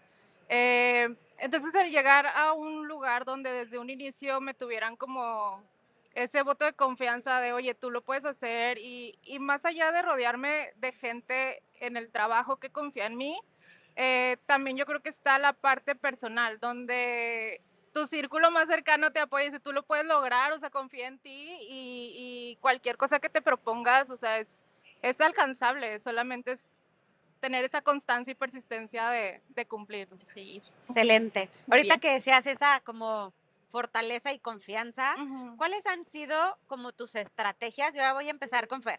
¿Cuáles han sido como tus estrategias para romper esas barreras de género? ¿Qué has hecho tú como para ir desde tu trinchera, ¿no? Rompiendo esas barreras. Trabajo diario. O sea, uno nunca deja de aprender, nunca debe dejar de aprender. Hablando técnicamente y como otras habilidades, definitivamente. Yo creo que las ventajas que tenemos como mujeres son las habilidades blandas, como es la empatía, comunicación, etcétera, que eso hace que podamos como reforzar esa parte, ¿no? Definitivamente. Excelente. Para ti, Sofía. Una parte importante que incluso me ha costado algo de estragos en lo personal es el poner límites. Muy bueno, sí. Sobre todo en estar en una posición de liderazgo y con personal a cargo mío y así. Procuro sí llevar un estilo de liderazgo más como democrático, involucrar a mi equipo y hacerlas partícipes de la toma de decisiones, pero hay situaciones en las que de plano la respuesta es no requiero opinión ahorita. Y es difícil el que esto sea aceptado y no cuestionado, y creo que no sería el escenario cuando es un hombre el que hace esa declaración, ¿no? Claro. Es una decisión ya tomada, ese tema. ¿Y tú, Vero? Igual como comentaba Fer, el no quedarnos calladas, el levantar la voz, en participar, en proponer, ¿no? Muchas veces uno piensa que no, pues aquí estoy bien, no, es salirse de la zona de confort, como comentaba antes. Y sí, yo creo que eso es lo principal que me ha ayudado a destacar y a ir creciendo y aprendiendo profesionalmente. Y conectando con eso, yo creo que es bien clave el perderle el miedo. Perderle el miedo. Sí. A mí me tocó estar en mesas negociando con colaboradores, principalmente clientes mucho mayores que yo y con más años de experiencia, y entrarle a los trancazos, pues. Muy joven. Ser del norte, Leo, La verdad, pues la receta es creértela, de por algo estás en la mesa en la que estás, ¿no? Sí. Sí, no esperar a que se den las condiciones, Sí. sino irlas haciendo, y de esa manera se pueden lograr muchas cosas. Que también es normal, ¿no? Digo, romper un Sí. tabú tan grande como que de un día para otro no es sencillo, pero pues es una tarea, como bien dices, del día a día. Tenemos que seguirla haciendo, ¿no? Siempre van a haber, disculpan. No, adelante, No, siempre van a haber desafíos, y obviamente el poder compartir, o sea, convertir esos desafíos en oportunidades y posibilidades de crecimiento. Ajá. Exactamente. Y hablando de desafíos, ¿qué mensaje le darían ustedes a las nuevas generaciones de mujeres que quieren entrar a esta industria, que escuchan que quieren ser ingenieras en sus mismas plantas, ¿no? Sí. Gente nueva, que llegan talentos recién egresados, en la parte de ingeniería, en la parte matemática, todo lo que son las carreras STEM, como las llamamos, ¿no? Que siempre era el tabú de, no, las mujeres no estudian eso, y hoy por hoy hay más, y hay más inquietud, hay mujeres soñando con ser astronautas, ya no solo ingenieras, ¿no? ¿Qué mensaje les darían? Yo, hablando de mi experiencia muy personal, basándome en eso, yo puedo decirles a esas mujeres que no dejen de perseguir sus sueños. En mi caso, yo estudié negocios internacionales hace muchísimos años. Puse en pausa mi carrera para dedicarme a mi familia, a mis hijos. y a mis 30 y tantos me nació esta inquietud por entrar en este mundo de la industria, en la automatización. Entonces, teniendo mis hijos muy chiquitos, me ponía a estudiar en las noches, terminé mi carrera y empecé a trabajar en esta industria y ha sido lo mejor que me ha pasado y sigo aprendiendo día a día y tengo miles de metas por perseguir, ¿no? Entonces, sí se puede, no importa la edad, no importa la situación, la verdad es que siempre es posible. Solo importan las ganas, ¿no? Exactamente. Y ser constantes, ¿no? Exacto, sí, constancia, definitivamente. Muy bien. En mi caso sería que se animen, que le entren con los recursos que tienen de momento. Algo que reflexionaba y he escuchado ya un par de veces en temas de feminismo en específico, ¿no? Es que usualmente somos más dudosas de nosotras mismas o de nuestras capacidades. A lo mejor tienes el mismo nivel de preparación que tu compañero de a un lado, pero él tiene mayor confianza para hablar con el conocimiento que tiene y hacerse ser escuchado, ¿no? Entonces, sí, pues principalmente es animar a que se avienten con lo que tienen y que hay lugar para todas en la industria, en diferentes áreas. Sí. Nosotros en lo personal, en el grupo que represento, el 90% de los socios a nivel dirección son mujeres y el 50% de los colaboradores a nivel administrativo o de planeación son mujeres. El equipo que trabaja directamente conmigo es 95% mujeres y un hombre. Entonces, pues ya estamos presentes aquí, lo hemos estado desde hace cientos de años. Otro punto que reflexionaba es, gran parte del auge de la revolución industrial fue con mujeres, ¿no? Que en su momento era mano de obra barata a ser incluida en el desfile de máquinas. Y ahorita estamos invitadas, déjate invitadas, tenemos ya presencia en la mesa donde se toman las decisiones. Excelente. Y hay lugar para todas. Así es. Que eso se da también gracias también a lo de la que es Industria 5.0, o sea, el hecho de la robótica, de incluir la robótica corroborativa con esas nuevas tecnologías, las mujeres ya no... abrir capacidad para otras áreas, ¿no? Exactamente. Y complementando, ¿qué mensaje les darías? Sí, complementando, o sea, principalmente no alzar la mano, no quedarse calladas. Yo creo que la industria necesita esta nueva manera de pensar o perspectiva que nosotros podemos aportar. Las mujeres somos mujeres creativas, donde tenemos también la capacidad de resolver tal vez de una manera más rápida o eficiente. Y pues también la industria hay que transformarla desde adentro. Y yo creo que este es un primer paso. O sea, ¿quién iba a pensar anteriormente que íbamos a estar puras mujeres aquí conversando, hablando sobre esto y qué esperamos en un futuro para ellas? Entonces, vamos por buen camino. Y pues, la verdad, Fer, me sorprende mucho tu historia porque me he rodeado también de gente, de mujeres que no dejan de lado su lado personal, pero a la vez quieren seguir creciendo profesionalmente. Y pues muchas veces eso como que te cohíbe y así, pero es solamente creérselo y echarle todas las ganas, ¿no? Ay, gracias, pero sí, yo también se lo decía hace rato, Fer, me quito el sombrero porque ese yo creo que es el mayor reto que tenemos como mujeres, porque culturalmente hablando te marcan, ¿no? La mujer es la que tiene que hacer A, B, C y D. El hombre solo A y regresa y duerme, ¿no? Pero era cultural, ¿no? Y hoy por hoy ya no, hoy por hoy es jalamos parejo, los hijos son de los dos, la casa de los dos trabajamos, los dos impulsamos, los dos hacemos. Entonces es como muy padre poder lograr tanto la sinergia con los hombres de familia como la sinergia con los hombres en las empresas, ¿no? También yo voy a felicitar a sus jefes, porque me encanta ver, hoy veo en los stands, yo recorría Automatización y veía dos mujeres, ¿no?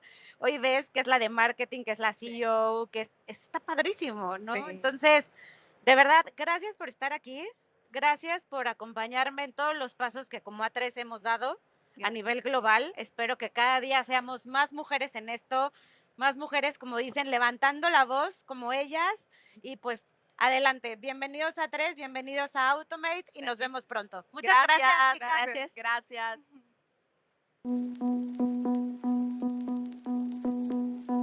You may have noticed we've been growing faster, bigger, every year, more industries, more people, more impact.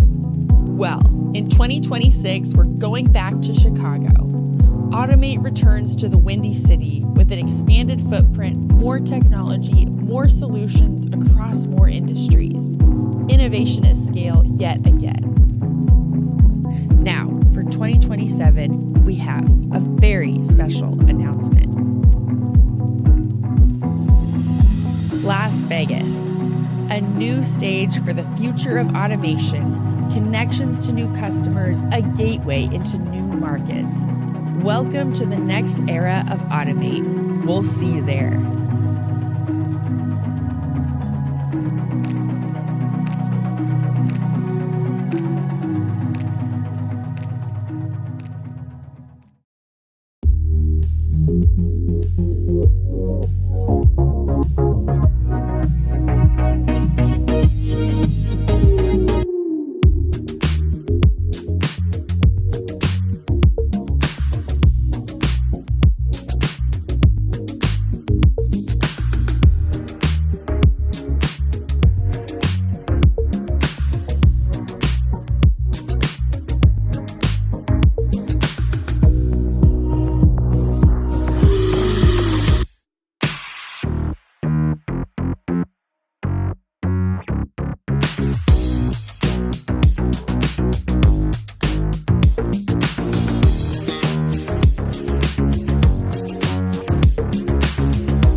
I was born in Melbourne, Australia in 1959. That's the same year that Joe Engelberger and George Devol put their first prototype robot into a factory in New Jersey. The company Unimation was founded about 2 years later. I was a geeky kid growing up in the 1960s and I was obsessed with the space program. I wanted to be an astronaut. My parents gave me this book about robots, which may have had some long-term subconscious effect on me. As a teenager, I was really into electronics, and at that time, that mostly meant radios with vacuum tubes and transistors. By my mid-teens, it was digital electronics with integrated circuits, and by my late teens, I built my first microprocessor kit, terribly underpowered by modern standards. It was a no-brainer to study electrical engineering, and I went to the University of Melbourne, and I got really interested in control theory. My first job was at the same university, working for my controls professor, and that's where I discovered real-time computing. This was using digital equipment, PDP-11 and LSI-11 hardware. For an open day, I connected a cheap and cheerful mini mover robot to an LSI-11 and got it to play checkers. That really piqued my interest in robotics, and not long after that, I got a job with Australia's national lab, CSIRO, working on flexible manufacturing cells. This was the mid-1980s. The lab had just been set up and had state-of-the-art gear like a Unimation Puma 560 and an Automatics AutoVision 2 vision system. In 1988, I won a fellowship to spend nearly a year at the University of Pennsylvania's GRASP lab, and there I was really fortunate to be able to work with Professor Lou Paul. I was nearly 30, I was the old guy in a lab full of grad students, and at that time I didn't have a PhD. When I returned to Australia, I started my own PhD, and that was about combining high-speed computer vision and robotics. I wrote lots of MATLAB code to support my research, and that eventually became the robotics toolbox for MATLAB. In 1995, I moved to Brisbane to apply robotic technology to the mining industry. We automated dragline excavators for open pit mining. By the late 90s, we were doing fully autonomous underground driving. We did early work on aerial drones, navigating using visual and inertial sensing. These were hobby-class helicopters, not the electric quad-rotor drones that we have today. We applied those same inertial and visual navigation techniques to underwater drones. I'd worked on applied robotics research for 25 years when I was offered a professorial position at the Queensland University of Technology in 2010. I took a gap year before the new job to travel and to write a textbook. I've always liked explaining things, and as a robotics practitioner, I thought that code was no less important than maths. The book could leverage the robotics and vision toolboxes that by now are around 20 years old and fairly mature. Computer vision had been a really important part of all the robotic systems I'd built over the previous 25 years. And so I really believed that any modern textbook on robotics had to include a decent treatment of computer vision. Writing the book was hard, but it was a labor of love, and it was published in 2011.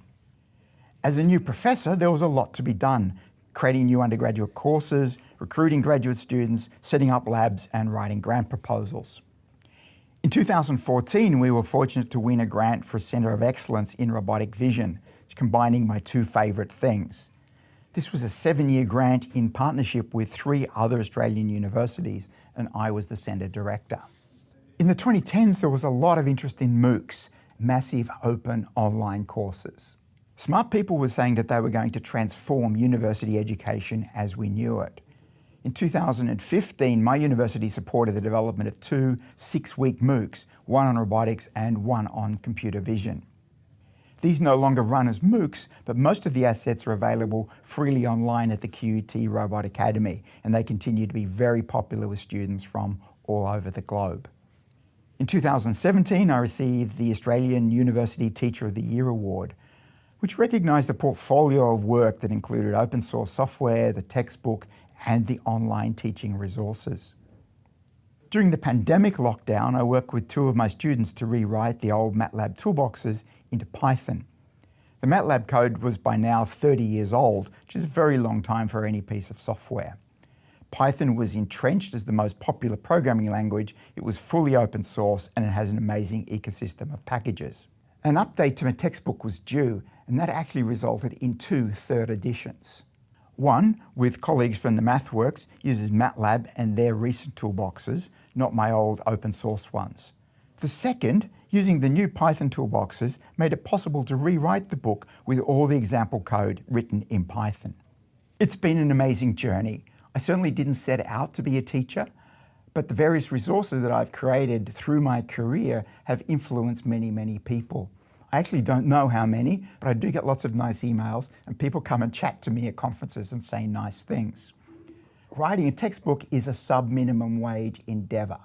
It's the positive feedback from readers that makes it all worthwhile. So in that vein, I am totally delighted to be the recipient of a 2025 Engelberger Award for Education.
I believe connection is at the center of human experience. And technology solutions can address that. The best uses of tech are when they bring people together, when they share information, and when they're creating meaning and impact. Behind every piece of tech is human creativity. Technology and innovation is woven through the fabric of human experience. And helps with some of the challenges we face. It is revolutionizing the field of care by filling gaps in order to support us in the best way. It's like traveling with a doctor in your pocket. With the rise of artificial intelligence, it's more important than ever to teach computer science in schools. Well, yes, you. Because AI is going to change everything about our lives. Automation, robotics, and AI are the tools that can help us do more with less. It's not about replacing us. Embracing technology can give us more time to do what we love, to create, to connect, to grow. Technology doesn't slow me down. It does keep me going. The future isn't a distant dream, it's happening right now. And I'm really excited about it. The old and the new come together in a brand new way is absolutely mind-blowing. It is beautiful. Welcome to the age of automation.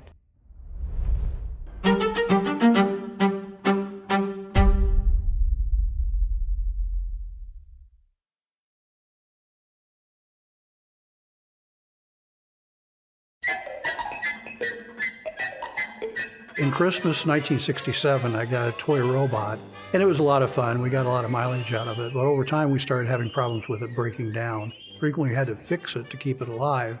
So I started learning at an early age what reliability and durability was and how to fix things. Pretty early on, I'd made a decision that I was going to go to the university for an education in engineering and other types of design sciences. My very first big assignment showed up in a bag of parts, and it was a brown bag, and it had a bunch of parts that we had to figure out how to assemble those parts. So I got introduced to FANUC at that particular point in time. They had two engineers that came and joined us in this room, and we spread the parts out on the table. We sat down and figured out what was the sequence of operations for putting it together. What were the constraints and what might work, what might not work. That project was fascinating, everything from design to build to installation in the plant. I had not considered a career in sales, and I was uncomfortable with it at first. but I thought it was an interesting opportunity. At first, the business was only with General Motors and General Motors clients. I wound up quickly having to go into business development and work with companies that were outside of the General Motors family. The challenge with going to non-automotive companies to talk about robots is everybody at that point in time thought that robots were a fad. They really didn't think robots could apply in their business.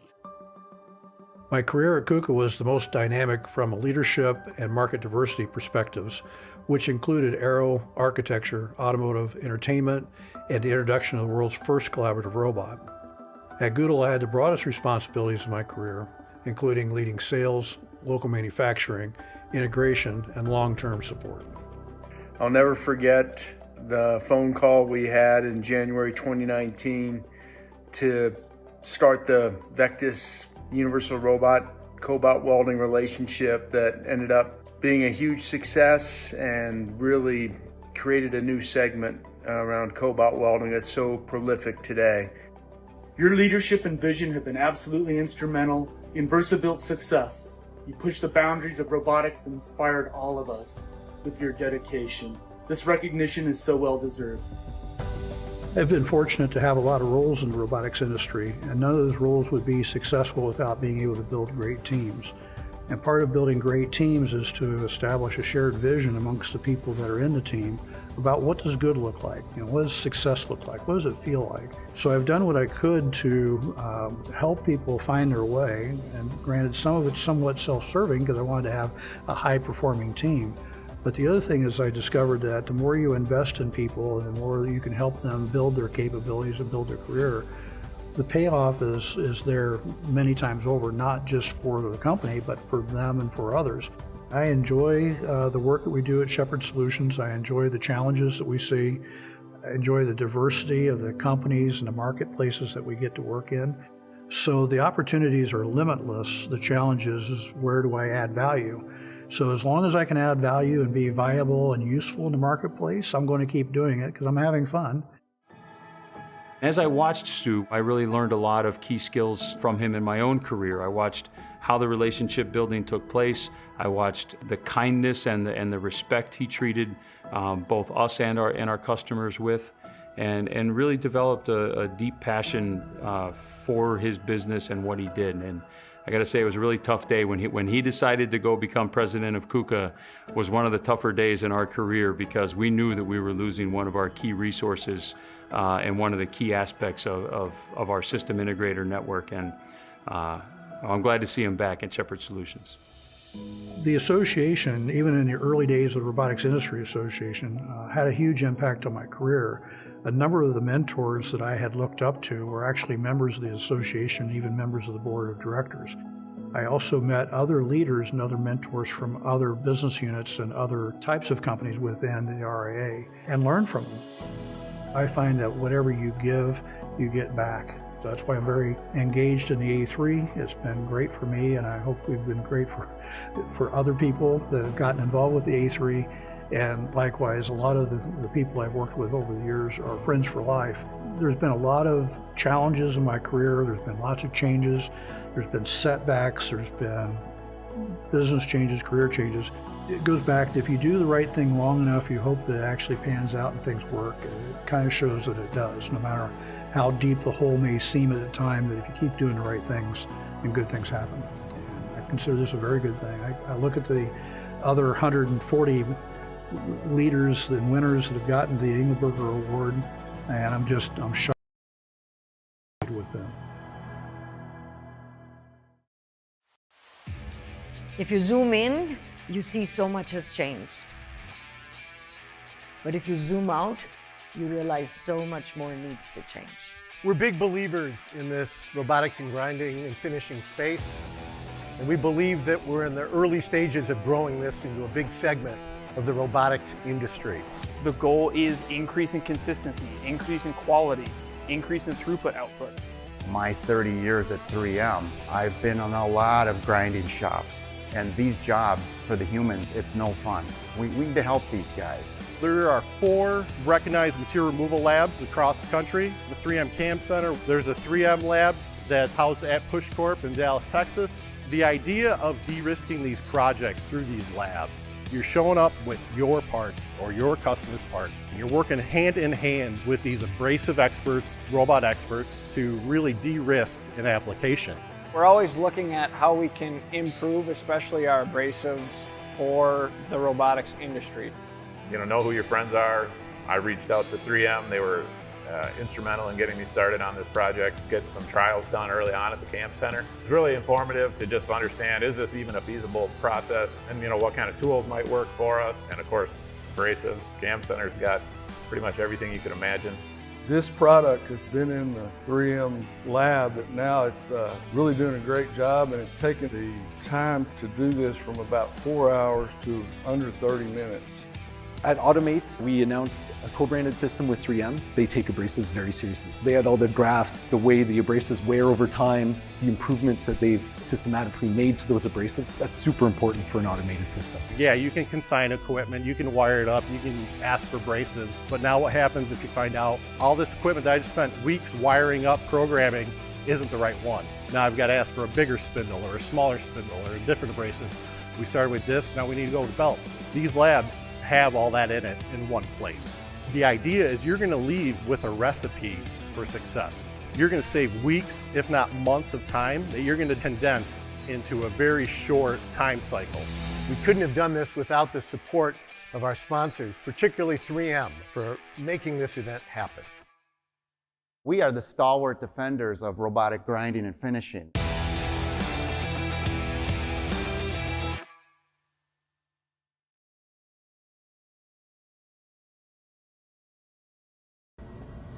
Hey Jarrett, I wanted to find a special way to congratulate you on winning the A3 Educator of the Year award. So I had to find some time when you weren't around, super late at night, and put together this little program just to say, congratulations again, man. You truly, truly deserve the award. Hi, Mr. Williams. Congratulations on your A3 Educator of the Year award. I couldn't think of a more deserving professor for this award. I just wanted to thank you for all the work that you have put into me and to all of your students. We appreciate you so much, and congratulations. Hey Jared, congratulations on the Educator Award. Thanks for your continued partnership in the innovation in robotics education. You've been a huge inspiration to a lot of our kids and us, so keep doing what you're doing. You're killing it. Thanks a lot. Yeah, thanks. Hello, Dr. Jarrett Williams. Congratulations on being named A3's Educator of the Year for 2025. I just want to take a moment to thank you for being such an incredible mentor and leader. Your willingness to help, your knowledge, and your flexibility have really made an impact on all of us, both locally and globally. You challenge your students to learn real-world technology and prepare them for careers in robotics, and that dedication is truly inspiring. You're always supportive, reliable, and innovative. Thank you for everything you do, and congratulations once again. It started with steam. It advanced with electricity and combustion. It evolved with circuits. And now, it moves, it acts, it thinks. The Industrial Revolution isn't coming, it's happening now. What if innovation didn't take decades? Not 10 years, not 5, but today. Are you ready? Are you a part of it? It's not man versus machine, it's man and machine, side by side, powering progress together. You think this is just about robots? About ones and zeros? Just cameras and components? No, it's about hunger. It's about drive. It's about the ones who refuse to be left behind. It's about precision, power, quality, performance. It's about doing the work when no one else is watching, seeing the future before anyone else does. Some will hesitate, some will resist. But the bold, the relentless, the visionaries, they're the ones who win. They're the ones who automate.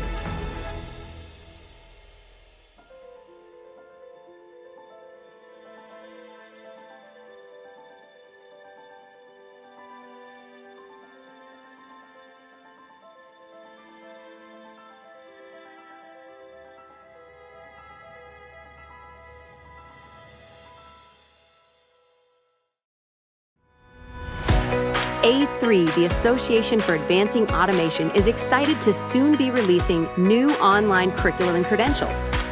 we're excited to give a sneak peek of a course in development with Bob Rochelle, a popular Automate conference presenter for many years.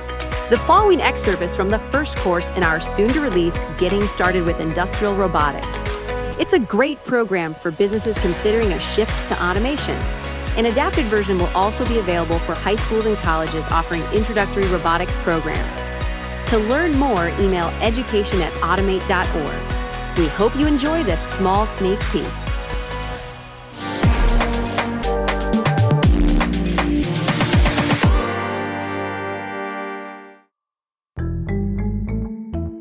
Let me give you a better example. Beer. You've probably heard of beer. It's usually packaged in consistent units, 6-packs, 12-packs, which are actually 2 6s, or 24-packs, which are either 2 12s or 4 6s. The big breweries run at crazy speeds, about 2,000 bottles per minute, so manual palletizing isn't an option. They use hard automation systems. Palletizers that create a layer of 6, 12, or 24 packs, shuffle that onto a pallet, lower it, and repeat this process thousands of times a day. It's a fantastic solution. Until someone like Costco comes knocking. Costco shows up and says, "Hey, we'd love to buy a few rail cars full of your beer every year, but here's the thing, we want it in 18 packs, or maybe 36 packs. Better yet, give us a sampler pack, 3 of each of your flavors, all in one case." And just like that, the whole system breaks down. Those hard automation palletizers are built for 6, 12, and 24-pack layouts. That's it. They can't handle odd size, custom mixes, or unique packaging configurations. You're locked in unless you bring in something more adaptable. Enter flexible automation, aka robotics. This is where robots come in. They give you the flexibility that you need. They can be reprogrammed, they can adapt to different package sizes, they can handle all those one-off orders that would choke a traditional system. Let's get back to our buddy Willie. When his son and that crew finally graduated high school, Willie found himself empty-handed again. The temporary help was gone, and the labor shortage was once again making it tough just to keep things running day to day. Willie and his team finally decided it was time to install a robotic palletizing system. With this new system, the robot could now pick up those heavy 40 and 50-pound bags and place them on pallets. That solved their labor problem. And that's not all. It introduced what we like to think of as robotics' greatest strength, flexibility. Let's say Home Depot has different stack pattern preferences or height requirements than Lowe's. No problem. The operator just selects the right pattern on the controller and the robot knows what to do. Even better, they eventually added 2 stack stations, one on each side of the bag conveyor. So now they can run a standard order on one side and a rush order on the other, or stack 2 different patterns at the same time. All of that was possible because they used robotics, a flexible automation system. So when we talk about getting started with industrial robotics, the key word is flexibility. Let's take a minute to quickly review some key takeaways from this first section.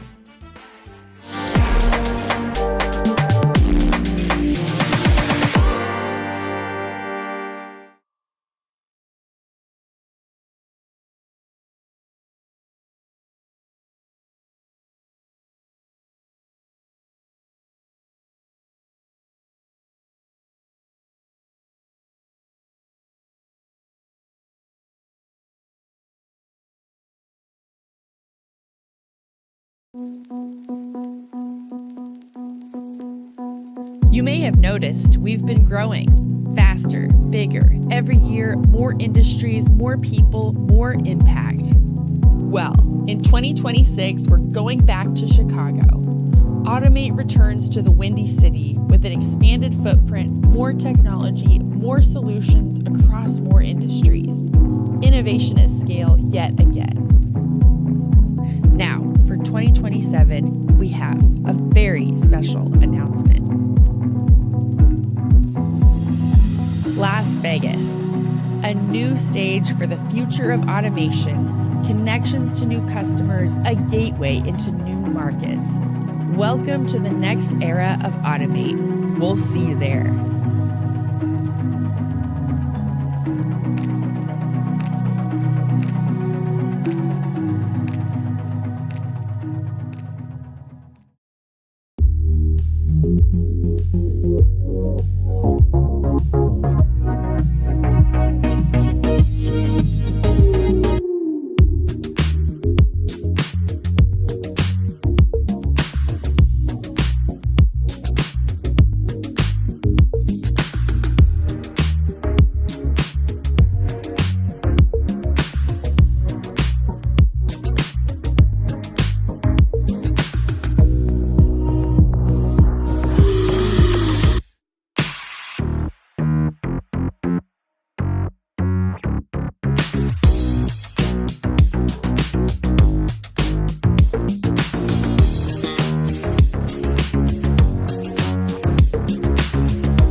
was born in Melbourne, Australia in 1959. That's the same year that Joe Engelberger and George Devol put their first prototype robot into a factory in New Jersey.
I believe connection is at the center of human experience. And technology solutions can address that. The best uses of tech are when they bring people together, when they share information, and when they're creating meaning and impact.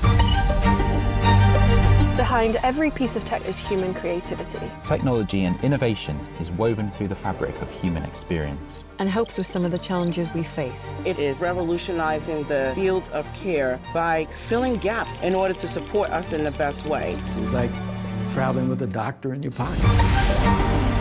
With the rise of artificial intelligence, it's more important than ever to teach computer science in schools. Well, you. Yes, you. Because AI is going to change everything about our lives. Automation, robotics, and AI are the tools that can help us do more with less. It's not about replacing us. Embracing technology can give us more time to do what we love, to create, to connect, to grow.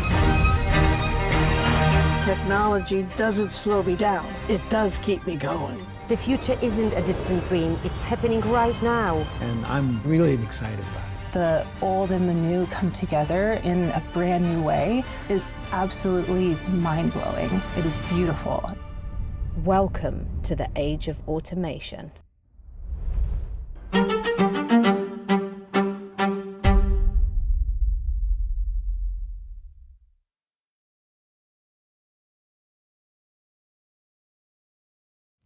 I was born in Melbourne, Australia in 1959. That's the same year that Joe Engelberger and George Devol put their first prototype robot into a factory in New Jersey. The company Unimation was founded about 2 years later. I was a geeky kid growing up in the 1960s and I was obsessed with the space program. I wanted to be an astronaut. My parents gave me this book about robots, which may have had some long-term subconscious effect on me. As a teenager, I was really into electronics, and at that time, that mostly meant radios with vacuum tubes and transistors. By my mid-teens, it was digital electronics with integrated circuits, and by my late teens, I built my first microprocessor kit, terribly underpowered by modern standards. It was a no-brainer to study electrical engineering, and I went to the University of Melbourne, and I got really interested in control theory. My first job was at the same university, working for my controls professor, and that's where I discovered real-time computing. This was using digital equipment, PDP-11 and LSI-11 hardware. For an open day, I connected a cheap and cheerful mini mover robot to an LSI-11 and got it to play checkers. That really piqued my interest in robotics, and not long after that, I got a job with Australia's national lab, CSIRO, working on flexible manufacturing cells. This was the mid-1980s. The lab had just been set up and had state-of-the-art gear like a Unimation Puma 560 and an Automatics AutoVision 2 vision system. In 1988, I won a fellowship to spend nearly a year at the University of Pennsylvania's GRASP lab, and there I was really fortunate to be able to work with Professor Lou Paul. I was nearly 30. I was the old guy in a lab full of grad students, and at that time I didn't have a PhD. When I returned to Australia, I started my own PhD, and that was about combining high-speed computer vision and robotics. I wrote lots of MATLAB code to support my research, and that eventually became the robotics toolbox for MATLAB. In 1995, I moved to Brisbane to apply robotic technology to the mining industry. We automated dragline excavators for open pit mining. By the late 90s, we were doing fully autonomous underground driving. We did early work on aerial drones, navigating using visual and inertial sensing. These were hobby-class helicopters, not the electric quad-rotor drones that we have today. We applied those same inertial and visual navigation techniques to underwater drones. I'd worked on applied robotics research for 25 years when I was offered a professorial position at the Queensland University of Technology in 2010. I took a gap year before the new job to travel and to write a textbook. I've always liked explaining things, and as a robotics practitioner, I thought that code was no less important than maths. The book could leverage the robotics and vision toolboxes that by now are around 20 years old and fairly mature. Computer vision had been a really important part of all the robotic systems I'd built over the previous 25 years. And so I really believed that any modern textbook on robotics had to include a decent treatment of computer vision. Writing the book was hard, but it was a labour of love, and it was published in 2011. As a new professor, there was a lot to be done, creating new undergraduate courses, recruiting graduate students, setting up labs, and writing grant proposals. In 2014, we were fortunate to win a grant for a Centre of Excellence in Robotic Vision, combining my two favourite things. This was a 7-year grant in partnership with 3 other Australian universities, and I was the centre director. In the 2010s, there was a lot of interest in MOOCs, massive open online courses. Smart people were saying that they were going to transform university education as we knew it. In 2015, my university supported the development of 2 6-week MOOCs, one on robotics and one on computer vision. These no longer run as MOOCs, but most of the assets are available freely online at the QUT Robot Academy, and they continue to be very popular with students from all over the globe. In 2017, I received the Australian University Teacher of the Year Award, which recognised a portfolio of work that included open source software, the textbook, and the online teaching resources. During the pandemic lockdown, I worked with 2 of my students to rewrite the old MATLAB toolboxes into Python. The MATLAB code was by now 30 years old, which is a very long time for any piece of software. Python was entrenched as the most popular programming language. It was fully open source, and it has an amazing ecosystem of packages. An update to my textbook was due, and that actually resulted in 2 third editions. One, with colleagues from the MathWorks, uses MATLAB and their recent toolboxes, not my old open source ones. The second, using the new Python toolboxes, made it possible to rewrite the book with all the example code written in Python. It's been an amazing journey. I certainly didn't set out to be a teacher, but the various resources that I've created through my career have influenced many, many people.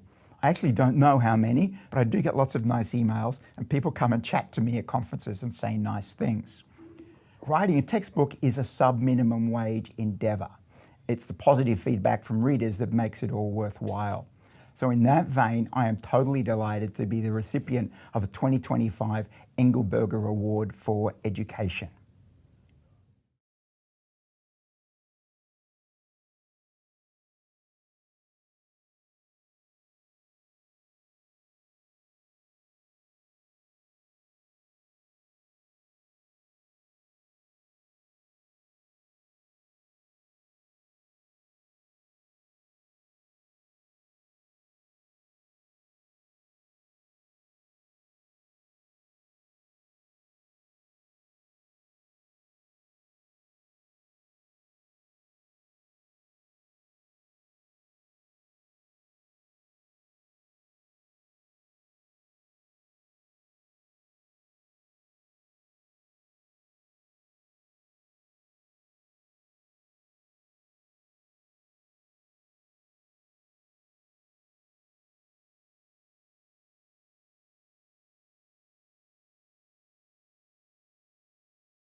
Hello, everybody. Welcome back to Automate Live. My name is Brian Heater. I am the managing editor of A3, and you're stuck with me for the next 45 minutes or so. I'm stuck with this gentleman for the next 15. So we're speaking with Peter Corke, and obviously you're here because tonight you're getting a big award. Are you prepared? Are you ready?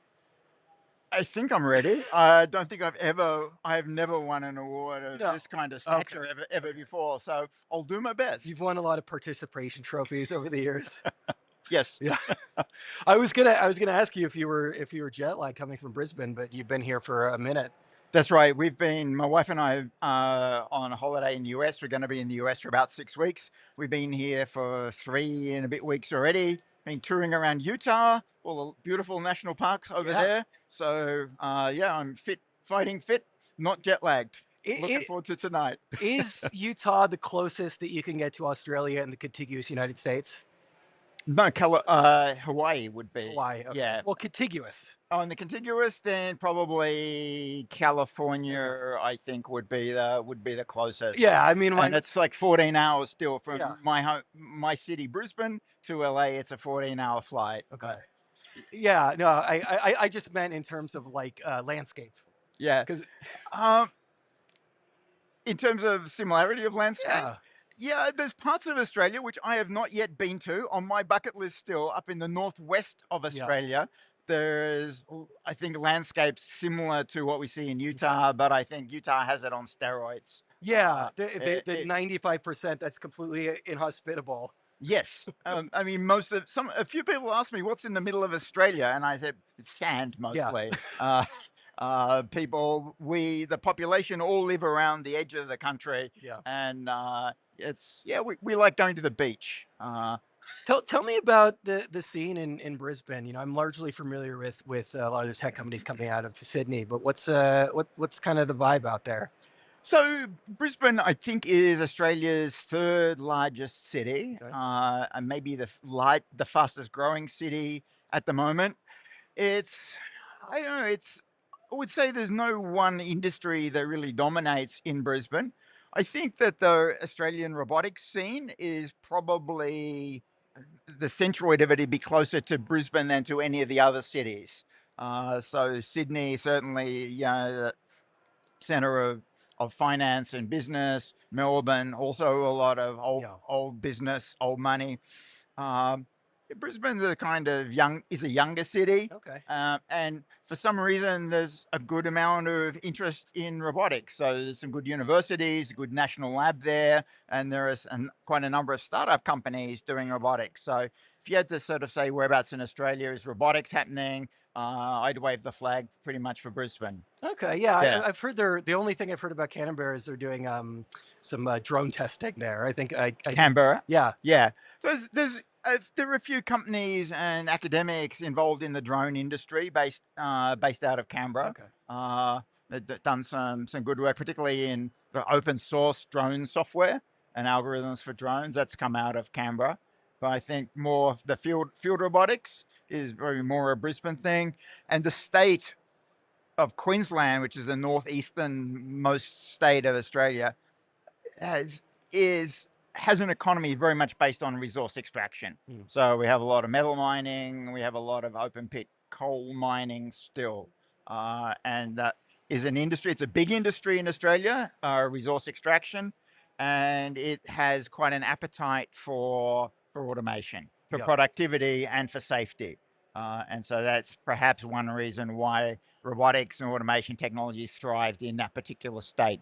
Also on the other side of the country, West Australia, Perth, also have a very big mineral industry, mostly a lot of iron ore. They're also very interested in automation. So they're kind of the two sort of field robotics, mining automation areas within the country. Well, actually that segues really nicely to my next topic, because one of the things that struck me as I was looking down your CV, I guess, your history, is the diversity of the different, I guess, robotics verticals that you've been involved in. Yeah, quite a few. Yeah. And I think this is the issue for a lot of academics. You can work on a lot of things.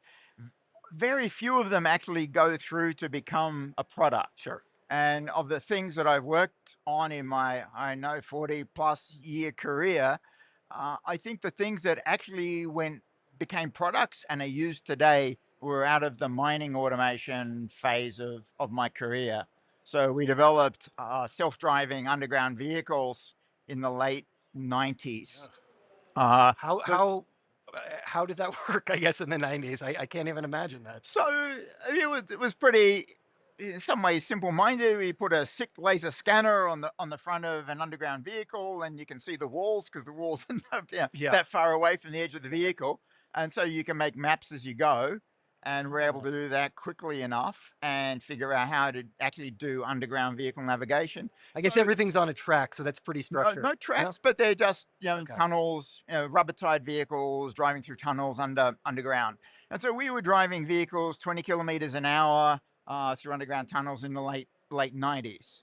But it's a much easier problem than trying to drive a vehicle on an open road.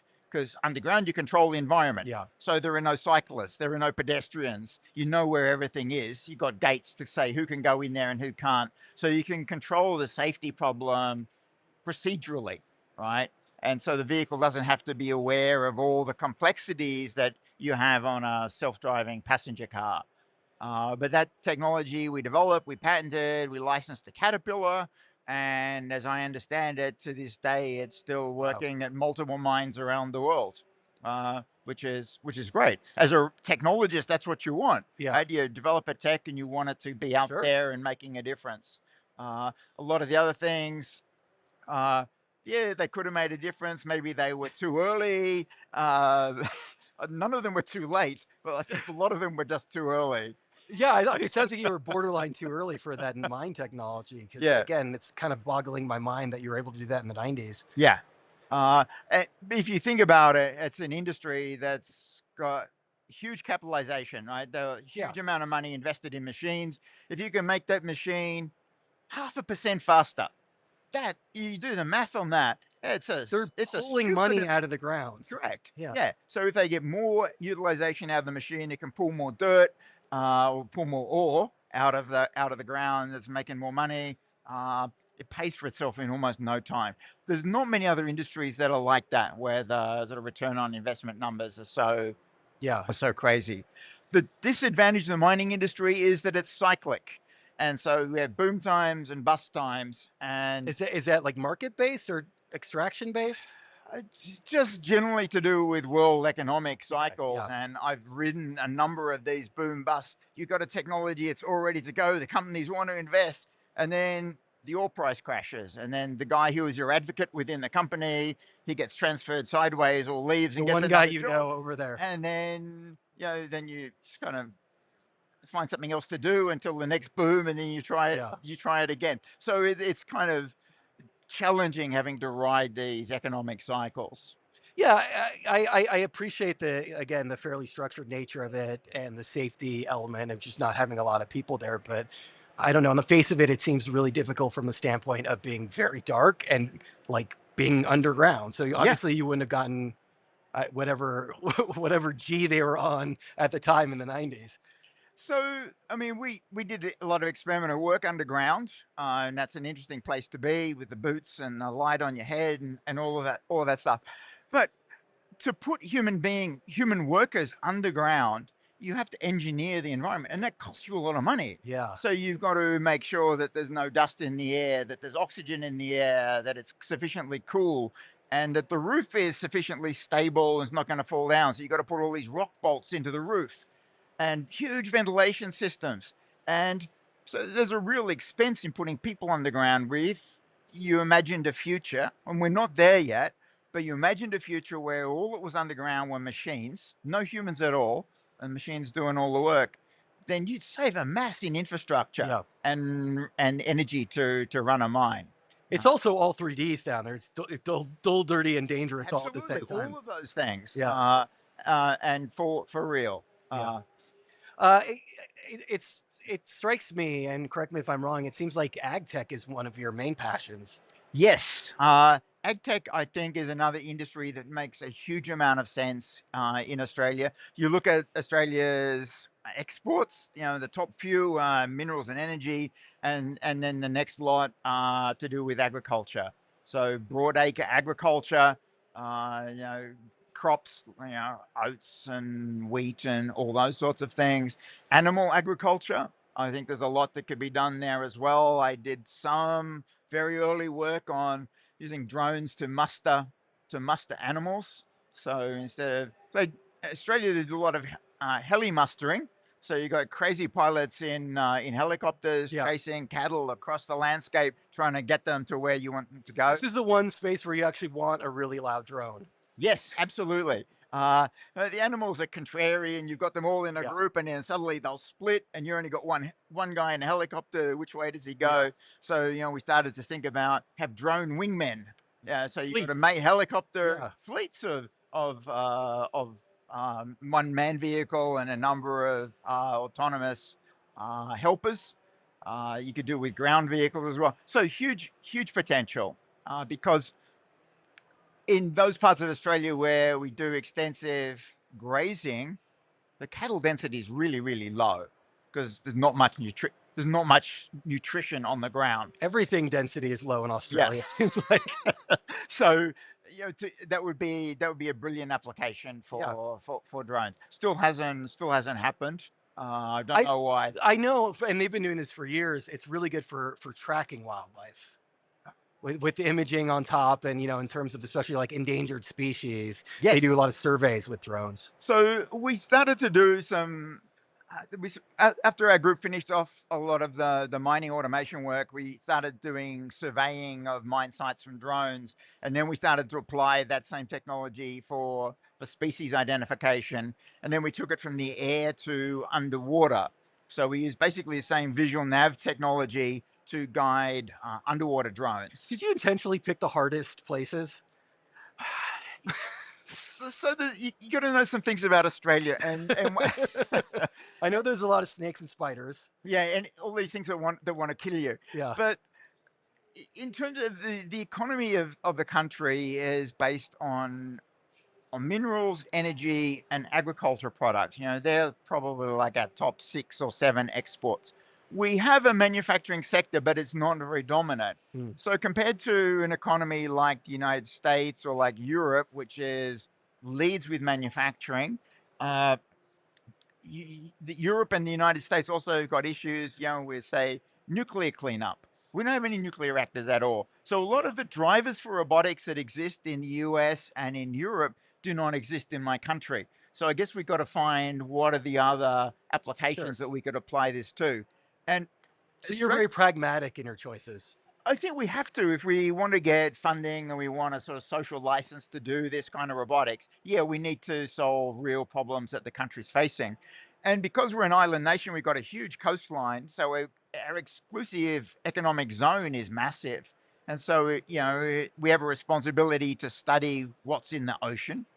There's a serious amount of change happening, particularly in coral reef systems. The Great Barrier Reef, Ningaloo Reef, they're bleaching almost every year now.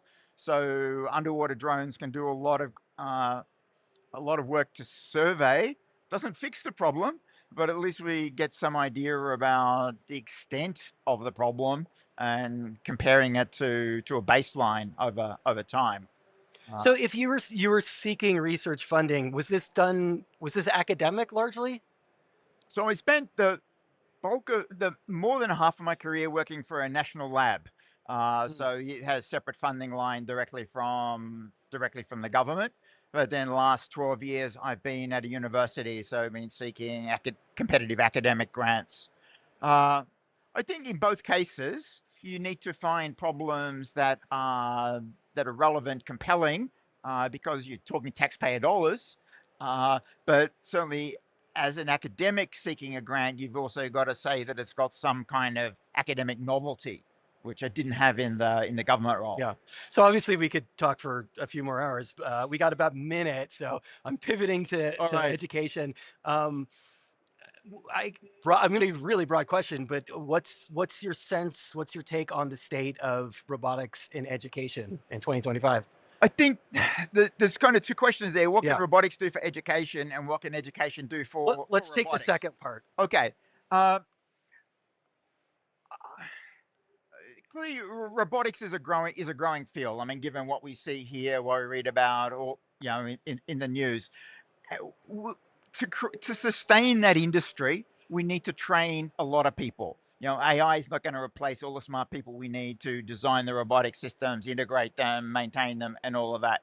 So I think we need to do a better job of training people who have got the right skill sets for work in applying robotics and automation. Yeah. At the moment, a lot of those skills come from different courses at universities. You can study ME, you can study EE, or you can study computer science. None of them is robotics. Robotics is a mixture of all three of those things. And I think that's something that I would like to see changed, or even that we agree on what a university robotics curriculum looks like. Computer science guys have got their act together. So there's pretty much a standard computer science curriculum. There is not such a thing yet for robotics.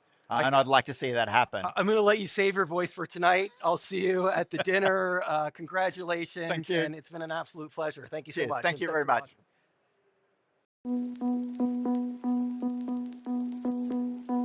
You may have noticed we've been growing faster, bigger, every year, more industries, more people, more impact. Well, in 2026, we're going back to Chicago. Automate returns to the Windy City with an expanded footprint, more technology, more solutions across more industries. Innovation at scale yet again. Now, for 2027, we have a very special announcement. Las Vegas, a new stage for the future of automation, connections to new customers, a gateway into new markets.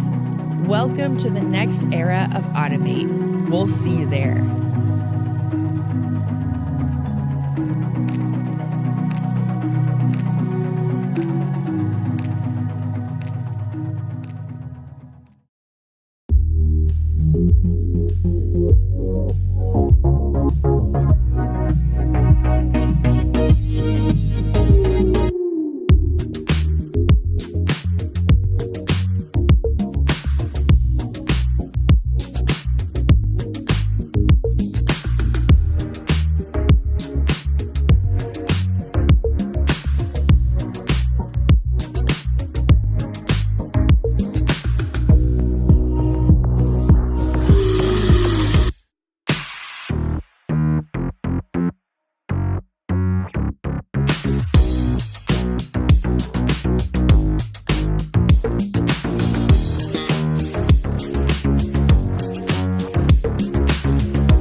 And we're back, and I'm back, and I am here with absolutely one of the top 5 most famous Blake Griffins.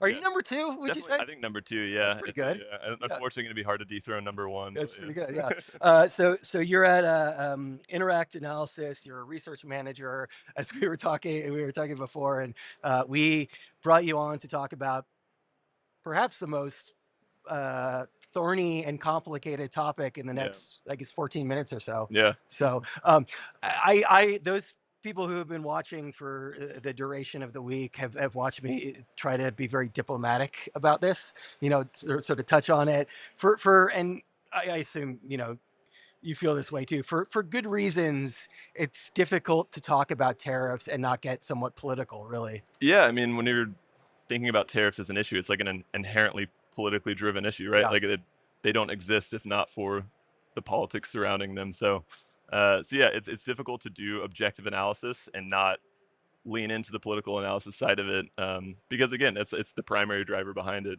Yeah, yeah. If you're saying it's good or bad, you're suddenly political, Yeah, basically, yeah, right? in a sense, yeah. Yeah, but I think that I like to be pragmatic about these things, and I think that certainly there can be good outcomes. But Mm. right now, we were using the word uncertainty before. Right now, it's a very sort of scary time, especially because it's like I don't even know if there will be a tariff on my country or Yeah. my industry, and it seems to be changing, if not daily, then weekly. Yeah, and one thing I think outside of tariffs, so everybody's focused on tariffs, right?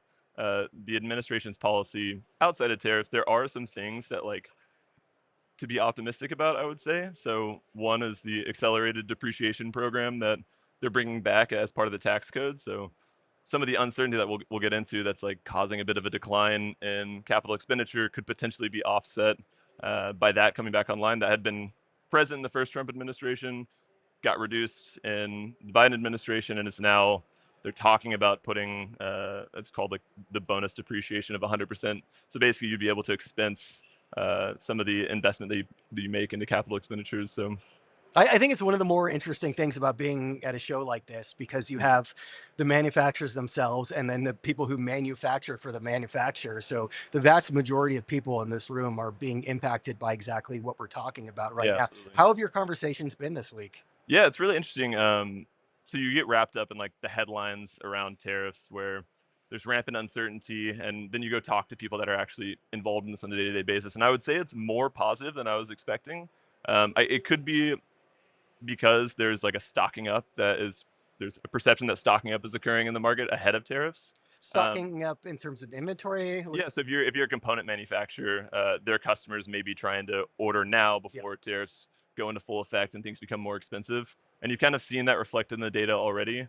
But Q1 was up, and everybody that I've spoken with have basically said that they expect growth for the year for their business. Throughput was up, you mean? Like I'm sorry? the manufacturing throughput was up for Q1? Production, yeah. Production, So, yeah. production was up in Q1. Yeah, and so going forward, I think there's still an expectation for growth from most of the component vendors I talked to. I would say on like the machine builder side, it might be a little bit of a different story.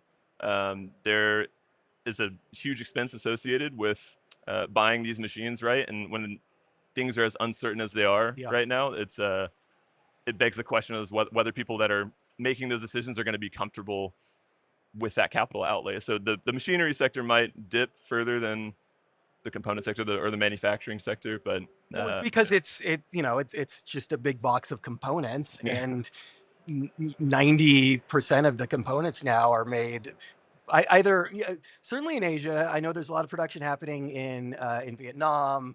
Taipei has always been really big, and increasingly we're seeing in India. But so much manufacturing happens in Shenzhen specifically. Yeah, absolutely. And fortunately, I think a lot of the lessons learned from that COVID spike, that post-COVID spike, supply chains are more robust now than they were 3 years ago. There's been a lot of nearshoring efforts. A lot of the manufacturers here will have plants in Mexico. Not to say that Mexico's immune, but it's definitely not the same issue as looking at China in terms of the future of tariff policy. Yeah, that's interesting. I spoke to earlier today a CEO of a company based in Toronto, and it could be good for depending on how it works out for Canada. Yeah. It could ultimately be good for them as well. Yeah, potentially. I mean, so I spoke to one vendor who has recently kind of moved a lot of production to Mexico specifically, and one of the benefits that they're seeing right now is that they can basically still manufacture and bring these components in that aren't subject to the previously 120%, now 30% tariffs from China. So they're able to still produce and manufacture at a relatively low cost. And the labor in Mexico is still very, very cheap. So even with that added tariff, they stand to produce a product that is not ungodly expensive to produce. So, I mean, would you say that generally it's positive for U.S. companies, for companies to move to like any part of North America?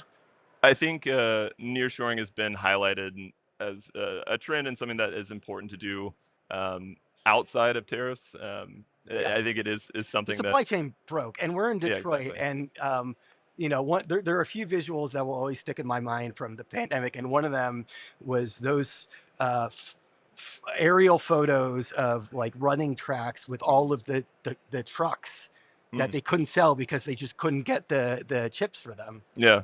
It just had like a huge impact. So yeah, I mean, the timing is really good on that part. Would you include automotive in that list of companies who are making a concerted effort to nearshore? Yeah, I would think so. To be perfectly honest, like I'm probably not an automotive expert compared to some. You're my only expert right now. If anybody on that side knows, no, okay. A So lot you're of my guy. the companies I work with traditionally have been like component manufacturers. So when I look at the manufacturing environment, the people that I'm speaking with, it's predominantly coming from kind of a component viewpoint. So I mean, you can look around and there's 100 companies surrounding us right now that I would speak to. But yeah, automotive is a bit of an anomaly to me to that. Again, I can't speak for it either, and I've Yeah. been primarily covering robotics. But to make things very simple, like Yeah. a lot of these at this point are basically big robots. So Yeah. there's got to be some overlap between that. Yeah. I think when you're looking at the automotive sector, like it's been struggling for some time, particularly in Europe. Like German automotive manufacturing has been down the last couple of years, and it's really hit the industrial automation sector hard because that's such a massive, important industry. So there already have been probably some production moved as a result. I think tariffs are will play a factor in that, but beyond that, it's hard for me to comment exactly. So which industries would you say are primarily focused on? So industrial automation, I don't think of it as an industry necessarily, Sure. but it's a all-encompassing vertical area. kind Yeah. of, right? Yeah. I mean, a lot of different areas. So we look across a wide range, and most of the reports that we cover are the reports that we produce. So we'll look through process manufacturing, discrete manufacturing, and all the different sub-industries within those. Automotive being one, but it's not the core focus of the research, I would say. How specifically? Well, let's start a little bit broader. Yeah. How is the industry and how are the parts of the industry that you cover? How has that evolved since 2020? Yeah, so it's actually a really interesting question, especially when you consider from a component perspective. So 2020, right? COVID, terrible year. We saw production dip double digits, but then it rocketed out of 2020 and 2021 and 22 to the point where everybody was basically struggling to produce in time. So a lot of share was passed around on the basis of being able to actually produce these products. Fast forward to now, so that has kind of gone away. The new order volume that led to like overinflated inventories basically led to orders dropping off a cliff in 23 and 24. So you had this like big spike and then this reciprocal pullback. Yeah. And now you're kind of on the other side of this huge ripple that occurred over the last couple of years, and you're starting to see growth returning in production. So like when we were exiting 24, there's actually like really strong momentum coming out of within U.S. manufacturing. I think now with tariffs, it like could potentially upend that momentum for 2025. At Interact, like we are expecting this to negatively impact the previous forecast that we had for industrial production volume. So It's specifically for the year, right? Yeah, for for 2025. 25, yeah. Do you project? I know, obviously, this is like asking somebody to project the weather in 2026. Yeah. But how confident is an analyst group like yours in projecting things out like even further than that? Right. I mean, obviously, every forecast is always wrong. I think that's something that you have to like just Do accept. the opposite of You what try to you try to look at what information you have today and make the best guess or make the best estimate as to what's going to happen. I would say like as you go further out, it becomes more forecasting along the long-term trend line. It's very difficult to no one forecasted COVID, for example. Even the inventory problem that I was describing in 22 and 23, like that was a new dynamic that we hadn't really seen before. So suddenly all of our models became decoupled from the underlying production, and there was this huge force at play that was really impacting all the markets that we were covering. So yeah, to put it short, the longer out the forecast, we are pretty confident in it, but it's a difficult thing to do. We don't have a crystal ball. So how are you feeling then about the longer?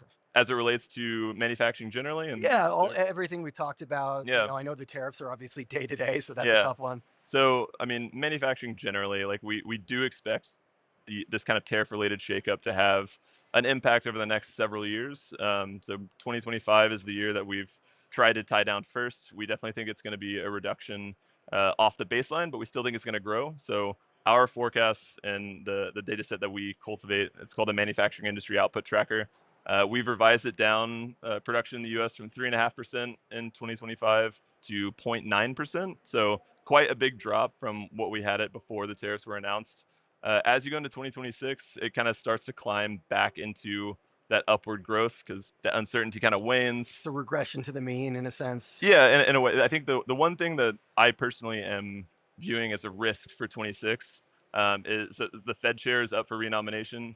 The Trump administration has historically been put yes men in certain cabinet positions. They're very corporate friendly, I guess I would say. Yeah, and I think the rhetoric that's come out of the administration right now surrounding the Fed chair and the kind of attacks that he's made on the Fed chair indicate to me that he could potentially put someone in that position that could potentially have a policy decision that might not be in the best economic interest. Maybe like hasn't been studying that exact thing for their entire career. So that to me is a risk to 26, right? And those are always the things that we try to think of. We look at it, try and approach forecasting from a measured perspective, but we have to consider these big potential changes to the economy, and that represents one, in my opinion. But I mean, were you right after the election? Because obviously there was talk about tariffs prior to the election. We knew that. Yeah. I don't know that we knew the extent, but we knew that this was going to happen. Yeah.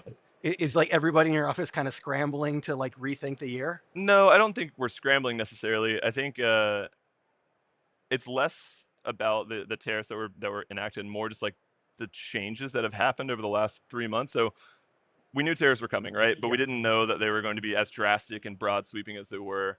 So it's like secondary impacts of the tariffs rather than tariffs themselves. I mean, it's just raised uncertainty. No one can plan effectively. That's what it effectively comes down to. Like, how are you going to have confidence, like investing millions of dollars in an expansion, if you don't know what's next in terms of economic policy? If something's going to revert in the span of a week, like you just don't know. So one of the indexes I showed in it's been written about pretty heavily in the economic world, but this economic policy uncertainty index, it's a really interesting number to look at. So it looks at the 10 most read newspapers in the US and counts the number of times, the number of articles that contain the word uncertainty, economic, and policy, or like some variation of that. That's interesting. Yeah. And it normalizes over an index. And the goal is to say, here's, generally speaking, how uncertainty is, how uncertain it's like those word clouds that you see. Yeah. Sort of. Yeah. So if you zoom out, so if you look over the last 3 years, the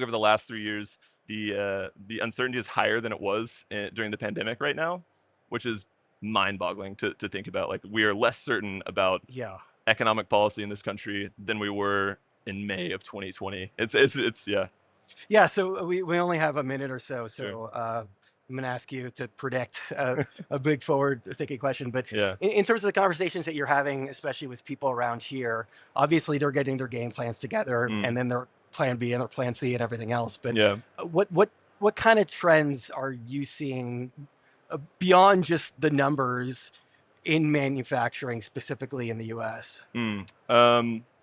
Trends relating to technology or relating to the Sure. Yeah. I mean, like I'm sure everyone's talking about humanoids and AI and all these other things. Yeah. Like, So how is technology going to transform manufacturing? So I think manufacturing is still going to be a good area for everybody here to be involved in. It is volatile, as we'll see, but it'll still be a growth area. If you look at some other sectors that are related to automation, so warehouse automation is a really good example.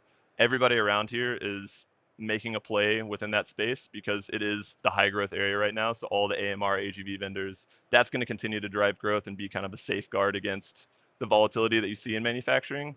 That's going to continue for a long time. I think as long as we keep demanding goods arrive at our door in 6 hours or less, like we're going to see more automation start to as long as Amazon still exists. Yeah, basically, yeah. Well, Blake, thank you so much. It was an thank you absolute very pleasure. much. Yeah, it's a pleasure.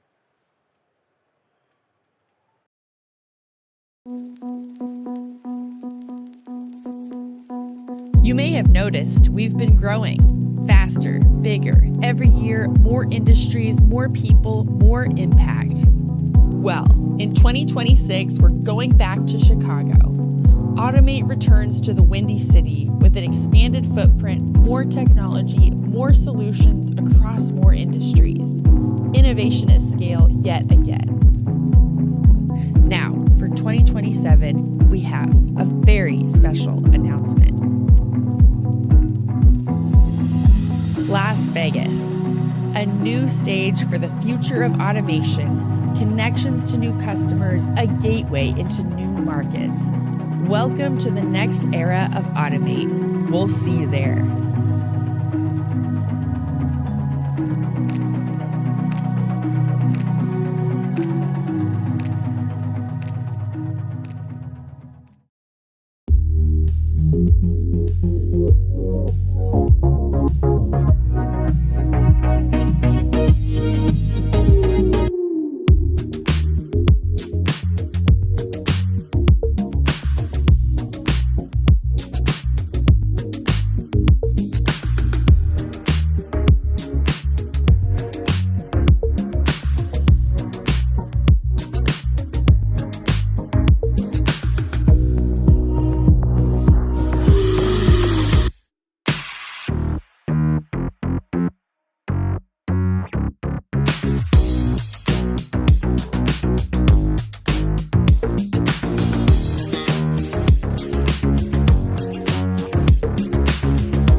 And we're back, and I'm back. Thankfully for you, this is the last time that you're going to have to deal with me today. My name is Brian Heater.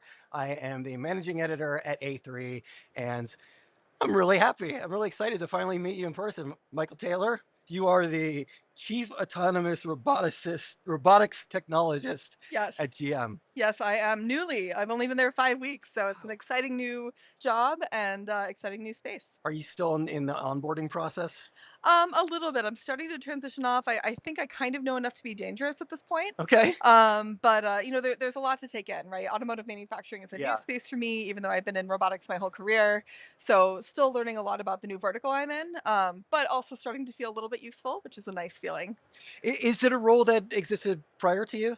No, I'm part of a new internal team that's looking at what we can do with some more advanced automation technology. Okay. And trying to, everybody's trying to kind of mature their manufacturing logistics into the warehouse of the future, factory of the future. So GM, obviously trying to be on the cutting edge of that, and yeah, interesting opportunity. Yeah, I mean, as I told you, I just spent the last 15 minutes talking about tariffs, which we obviously don't have to go into, but that's going to have a tremendous impact on reshoring and things like that. Yeah, I think that kind of thing is really an interesting moment for the robotics industry, right? It's even if tomorrow we could snap our fingers and bring this manufacturing all back to the US right now, there just aren't the people for it. Yeah. And so I think that robotics are going to play such a role in it, whether we do it gradually, whether we have reason to do it quickly across the industry, and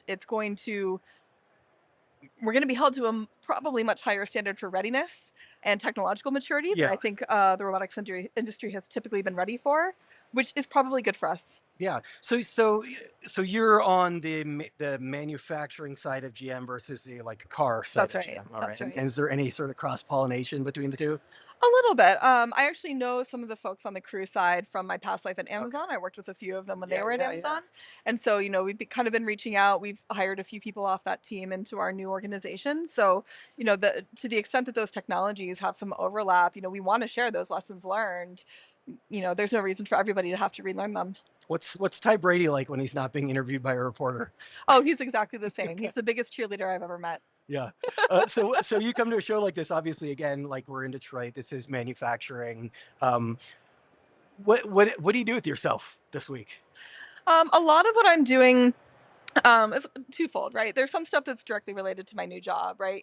Especially because in the space I'm in now, for example, we do a lot of work with plant simulation with Siemens, and that's not something that I have had to do before in the other types of robotics I've worked on. So trying to talk to some of those companies and really understand what they're offering from a technology standpoint that supports automation, and just learn the lay of the land a little bit. So there's a little bit of that happening. For me, as a roboticist, a lot of it is just seeing what is out there, right? Does anybody know something I don't know, and what can I learn about that? I think that here there is obviously a lot of discussion about AI and the role that it plays in robotics. I think it's a little bit more grounded here than some other places it gets discussed, because at the end of the day, this is industrial technology, right? And we don't have time for hype, and we don't have time for 80% good enough.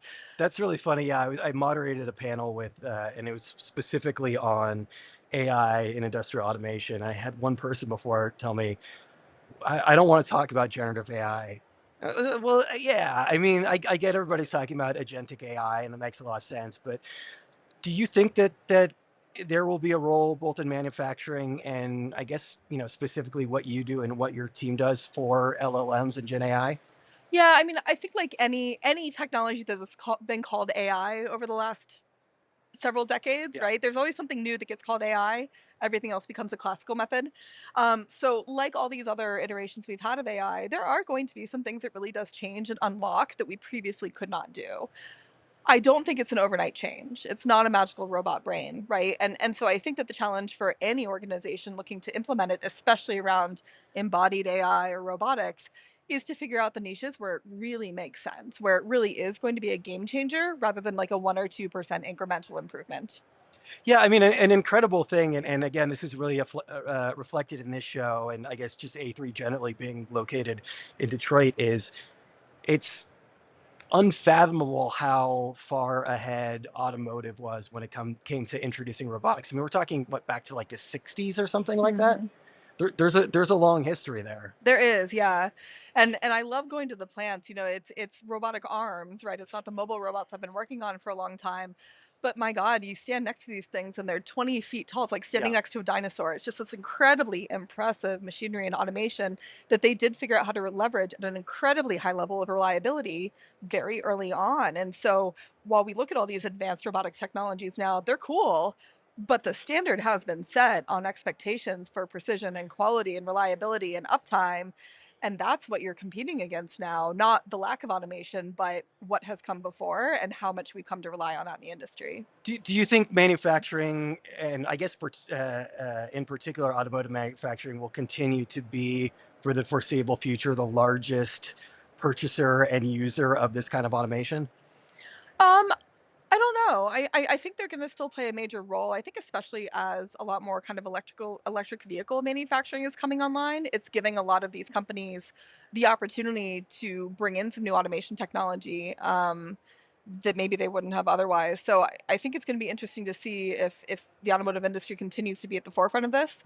Um, I think they want to be, right? I would like them to be. Obviously, I'm a little bit biased. Yeah. But the compared to kind of up and coming things like logistics and other types of manufacturing where there's no automation there yet in many places, I think that kind of greenfield opportunity is going to attract a lot of attention from robotics companies, and it'll be a little bit of a race to see who can implement the new stuff the fastest. I was actually entirely unrelated to this conversation, having a conversation with somebody earlier today about Proteus. Oh, really? And you Oh, were that's you were fantastic. you were Yes. involved in the creation of that.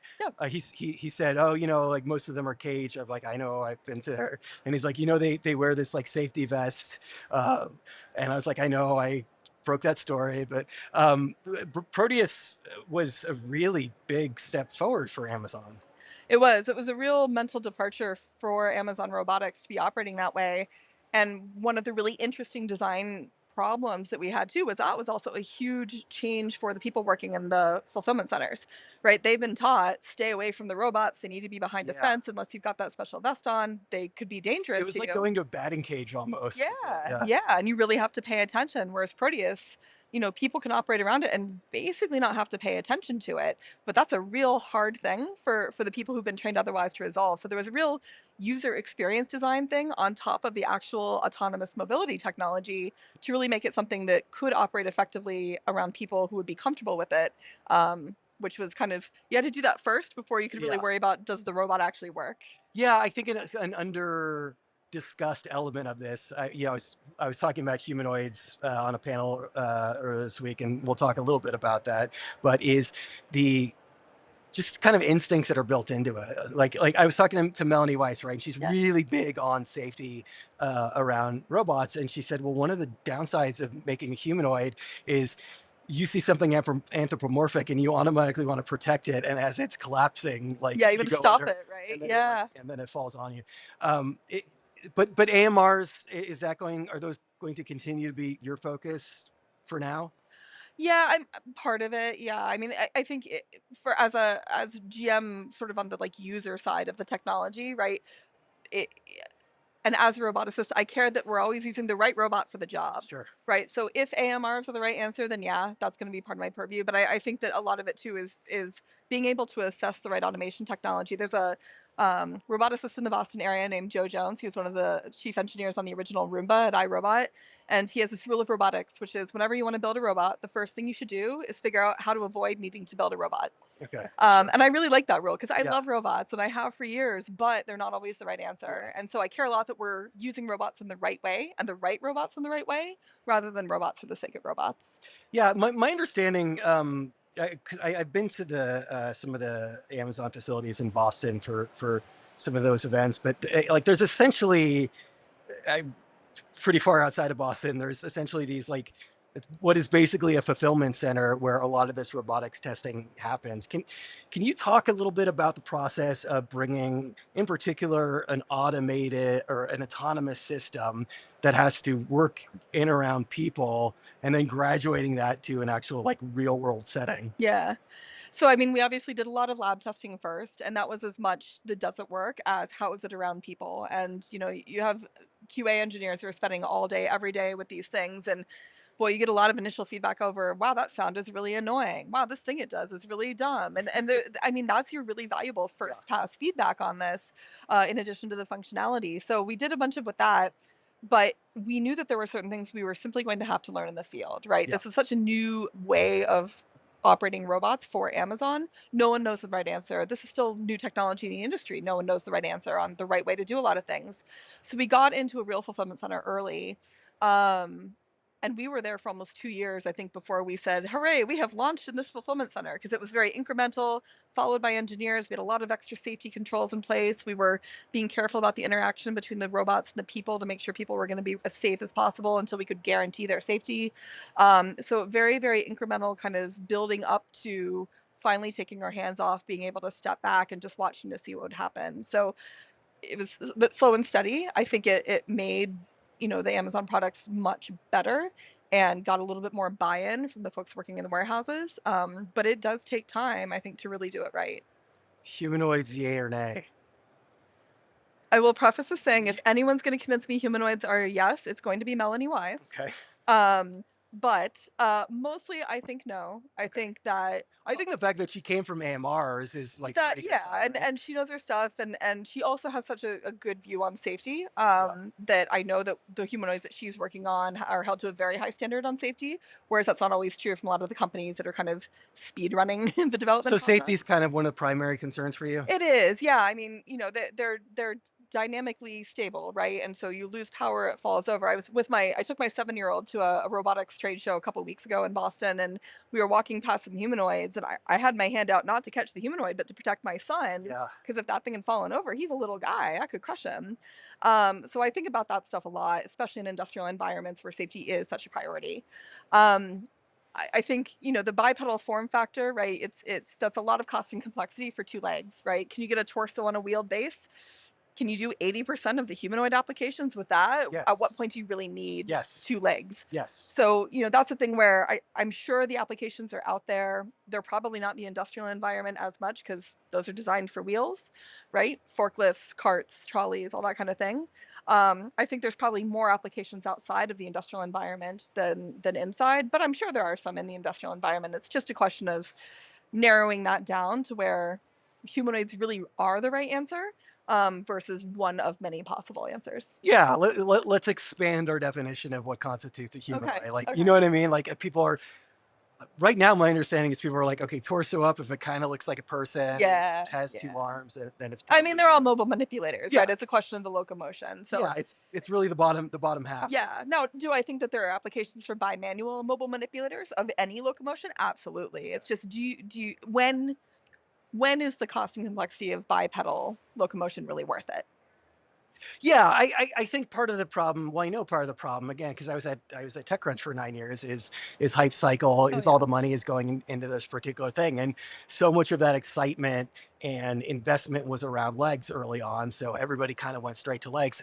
And tell me if you're saying the same thing, but it feels like we're kind of, all right, going a little bit back to that place where it's like, yeah, again, as you said, I would say probably at least 80% of these floor operations can be executed by a wheel-based robot. Yeah. Well, and another thing I think about humanoids is that most humanoid, well, the early humanoid robot companies grew out of research on legs and joints and locomotion, right? Boston Dynamics, agility, right? The question was, how can I make robotic joints that are similar to those found in nature? That is good and useful and valuable research. Like, that is the right stuff to do. But the focus is on locomotion. And that movement is not the valuable part of robotics, right? Moving from point A to point B, like, yeah, that's part of it, but the valuable stuff is manipulation. It's what do you do after you have moved from point A to point B? Then what? Yeah. Do you have to set something down, pick something up, whatever? And a lot of these newer humanoid companies are speed running all of the development of something that walks and kind of forgetting the part that it needs to be something that does something, right? And I think that the manipulation research has really lagged the development of cool bipedal form factors. And you get companies who are like, oh, we'll put it in your home, it'll just teleoperate. I don't want someone teleoperating something in my home. That's a terrible idea, right? So I think that really the humanoid industry kind of really needs to be looking more at the value add manipulation work. And that's a problem that's true whether you're a wheeled mobile manipulator, you're a legged mobile manipulator, whatever. Those are the problems we need to solve before these will be useful. The locomotion component of it is, something we figure out afterward, I think. So we have less than a minute left. So I wanted to get around to this. I'm going to ask you, how did you get involved with FIRST?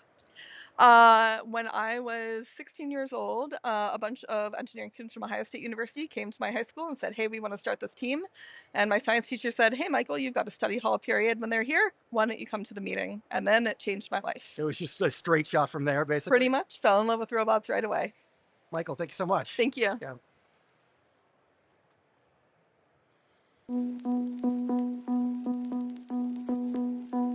You may have noticed we've been growing faster, bigger, every year, more industries, more people, more impact. Well, in 2026, we're going back to Chicago. Automate returns to the Windy City with an expanded footprint, more technology, more solutions across more industries. Innovation at scale yet again. Now, for 2027, we have a very special announcement. Las Vegas, a new stage for the future of automation, connections to new customers, a gateway into new markets. Welcome to the next era of Automate. We'll see you there.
Hello, everybody, and welcome back to Automate Live. My name's Win Harden, and I am your host for today's panel, where we'll be talking about future-proofing supply chains with automation. And I'm lucky enough to be here with several technology insiders and leaders who are going to share their insights and their expertise with us. I expect this conversation will have nuggets that both the companies who are exhibiting here at Automate will be able to use, as well as our customers and the tens of thousands of companies that leverage automation technology out there around the world. So let's just jump right in. Right now, I'm joined with Joe Gemma, Wassian Machines. Thank you so much, Joe, for being with us. We've got Eric Rice, Product Manager, Electric Automation at Festo Corporation, and David Bruce, Engineering Manager and Machine Vision Expert at Fanuc America Corporation. Gentlemen, thank you so much for joining me today. Thank you. Happy to be here. Appreciate it, guys. Nice to be here. So before we dig into the meat and taters of this conversation, I thought maybe we could start by each one of you will go around the horn, tell us a little bit about your company and your affiliation with A3 so that our audience will know who they're talking to today. All right. So Joe, why don't you kick us off? So Joe Gemma, I'm the CEO of the Wassian Automation Group, and I've been involved with the A3 actually since the 1990s. I today sit on the robotics technology sector board. Very passionate about what we do. I've had the pleasure of working with some great people in the industry for a long time, but certainly the A3 helps to lead technology and understanding, and we're proud to be part of that. My name's Eric Rice, product manager for electric automation at Festo Corporation. I've been involved with A3 for about 10 years now. Currently serve on the board for the technology sector board for motion control and motors, and as well as the A3 board. And similar to Joe, it's been a great opportunity and work with a lot of great people and have really enjoyed it. You're up, David. David Bruce. So I work at Fanuc America here in Rochester Hills, Michigan. I've been affiliated with the A3 for about 4 years now. Fanuc's been affiliated with the A3 going all the way back to the RIA, AIA days. And we've had members on all the different technology strategy boards. We're primarily a robotics company, but we do have a machine vision product, and we do use machine vision a lot. And the A3 has had a Fanuc person on the vision board for quite a long time. And I took over that position about 4 years ago and have enjoyed it very much. Again, guys, thanks for joining us today. Really appreciate it. Looking forward to this conversation. Joe, I thought you could kick us off. So I think most of us would agree that the pandemic that we all just got through taught us a lot of important lessons about how to protect our supply chains, right? But as you look at the marketplace and macro environmental conditions right now, what do you see as potential sources for concern for small, medium, large enterprises when it comes to their supply chains in general? Great question. And certainly, inventory management is probably the most critical thing for people to look at. And I think there's tools they can actually get here to help with that. I think one of the things that we don't do enough of that they can to protect themselves with the supply chain challenges is managing the inventory using tools like AI. So to real-time analytics of what's going on. Yeah. There is a caveat to that. Means you have to have this workforce to make sure that they understand how to take that information and manage that. So managing, and that means also supply chain, means real production time, et cetera. But managing the inventory is more critical now than it may have ever been. So understanding what the inventory looks like and using tools like AI and understanding the value of what we're doing with that inventory will help protect them from shortages and miss support to their customers from production. So do you see AI? How does that connect with today's modern ERP systems? I mean, are most people already leveraging? We think about ERP for managing our inputs, right? But AI brings that predictive capability to the system. Where's that uptake at right now? Another great question. Are people using it? There certainly are. More and more people are using it, and the tools have become easier to understand. Right. There's more things you can, lessons and opportunities to learn also. But it's still a gap. I do agree, especially the small and medium-sized companies, which probably need it more than anyone else in terms of that ability. The larger companies have the CapEx planning for that. They have people on staff. So I would encourage the small and medium-sized companies. There's a lot of those tools available, ways to learn today how to use the AI and the benefit of that. Even some of the things we talk about, machine learning and a benefit from what that is from a robotics and automation side. But it's not so foreign today. It's not really trying to learn a foreign language, just taking the time and the commitment to understanding what that is and then how to use that to benefit. And as I said earlier, it's really critical to have somebody on your team that can look at that data, understand what's going on, and then pulling the right levers to make sure you support the production. Maybe it means shifting some production to another facility, et cetera, but really analyzing that information. But the information's available. Data connectivity is available today more than it ever was in the past. They even have tools to take old equipment and be able to extract data from the old equipment. So I would encourage them to take advantage of that, and that'll help them with the supply chain management. You know, before the panel, Eric, you were telling us about Festo in the last 10 years, how you've been talking about producing local. That's been a real focus. Yeah. Right? How does that connect with what we're talking about? Yeah, absolutely. Everything that Joe hit on already is something that's been happening at Festo for more than a decade. Festo's approach is basically local for local, local production to serve the local market. So supply chain management is a huge aspect of that. We do employ some robotic process automation, which is utilizes AI and machine learning. A lot of it is kind of on the back end, where you're looking at how do you process quotes and orders faster? How do you process POs to your vendors faster?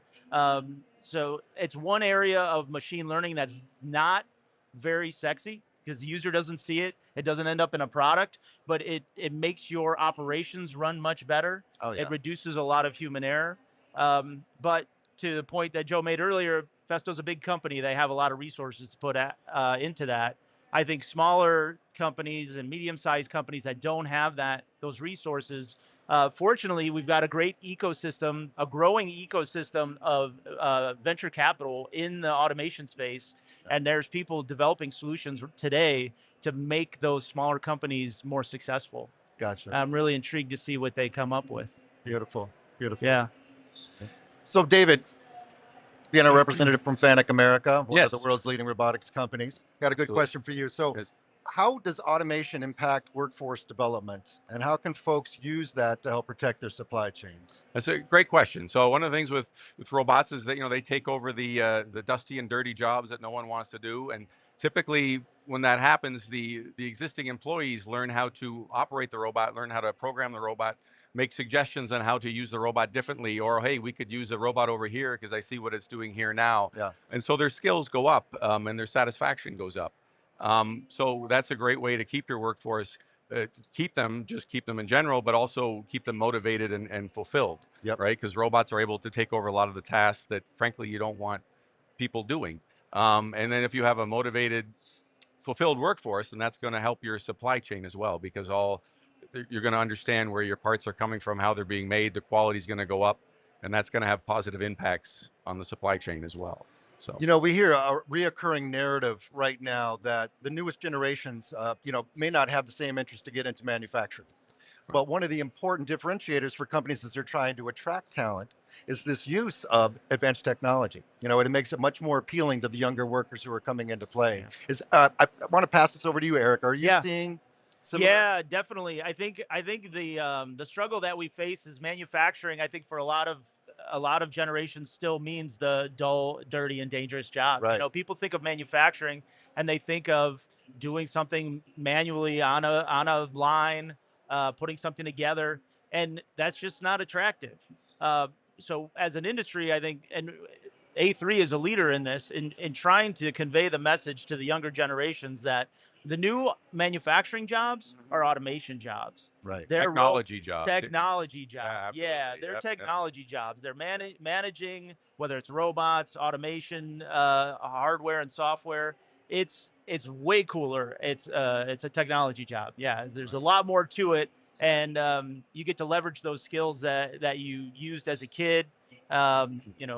Playing around with computers and video games and STEM fields. Yeah, exactly. I remember my early days at Fanuc. I always liked programming, and it was always fun to write some code and see it do something on the screen. But when you're working on an industrial robot, now you got this big thing moving based on what you decided to tell it to do, and it's a lot more satisfying. And that's just getting more and more accessible with the different ways you can program robots now and interface to them. So, and all that, I think we're really at a unique time in two ways. First, robotics, when we talk about it today, when you mention, I travel a lot. I mention to people that are in automation robotics, they say, wow, what an exciting industry to be in. So it's been a real paradigm shift of what people see from the public. And also, we talk about the current generation coming into the workforce. Well, they grew up with the tools that for our generation were foreign. The iPad, the laptop. Yep. Phoenix, their collaborative robots work off a tablet. This is something the generation is really comfortable with. So connecting that dot of this is something you play with. Now you get to play with it on a production floor and make something. So I really think we got a great story to tell, and that story is getting told because more and more people say to me, "Wow, that must be really interesting work." Right. So Absolutely. I think Yeah, similar conversations too. When you say you're in robotics, they light up and they want to know more about it. So Exactly. yeah, for sure. I'm curious, Joe, if I could follow up on that.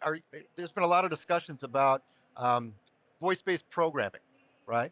And also the possibility of using AI to write its own code for standard paths, whether or machining or whatever the system may be. Is that something you see as a near-term reality that we'll be able to use more voice and other natural programming? More, I'll say, in a group like agentic AI, I do think that is something that is really, we're on the cusp of that. It's that self-learning process is something that's becoming more and more reality. There's still work to be done there, but a lot of the sensor capabilities, a lot of the communication capabilities that we talked about 10 years ago with IoT that's now kind of a foregone conclusion that plants are being built with those communication tools. So that feedback and that corrective response from that and that agentic type AI, I do think it's a reality that's near term.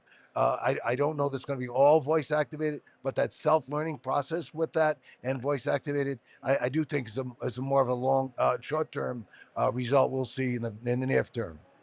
Yeah, nice. It seems like something that would be really applicable for, as most technologies are that first come into our industry, right? It's going to be the simpler or maybe the fewer operational work cell that's going to maybe leverage and benefit initially from that. Complex full line programming, you're probably going to still need a lot of expertise, or at least to break it down just as if you were writing code, break it into different processes, routines, subdivide it. But the AI help with each individual section. Exactly. Right? Yeah. It is kind of linked to the other discussion we said because, again, to use the Fanic tablet, it's ease of use too, right? So it's not so that old teach pendant or the programming language and it seems complex and complicated. Yeah. It's not. So we made that whole process easier to use also. So it kind of connects it. So the system will be easy to communicate with us and it'll be easier for us to communicate with the system. Yeah, the nice thing is we won't have to keep searching for those missing comments throughout the code, you know? Exactly. If they're there to begin with, right? Yes. Exactly. You can just ask the machine, okay, now why did you program yourself? Yeah. I can't quite remember. Eric, Yeah. what technologies or processes give you and your customers better advantages to offset the impact of supply chain disruption? Yeah, great question. So I think with the pandemic, we learned a lot. Yeah. We all learned a lot about how things could go. For us to serve our customers better, to prepare for the next disruption, whatever that looks like. Yeah. We're looking at second sources for the components that we can second source.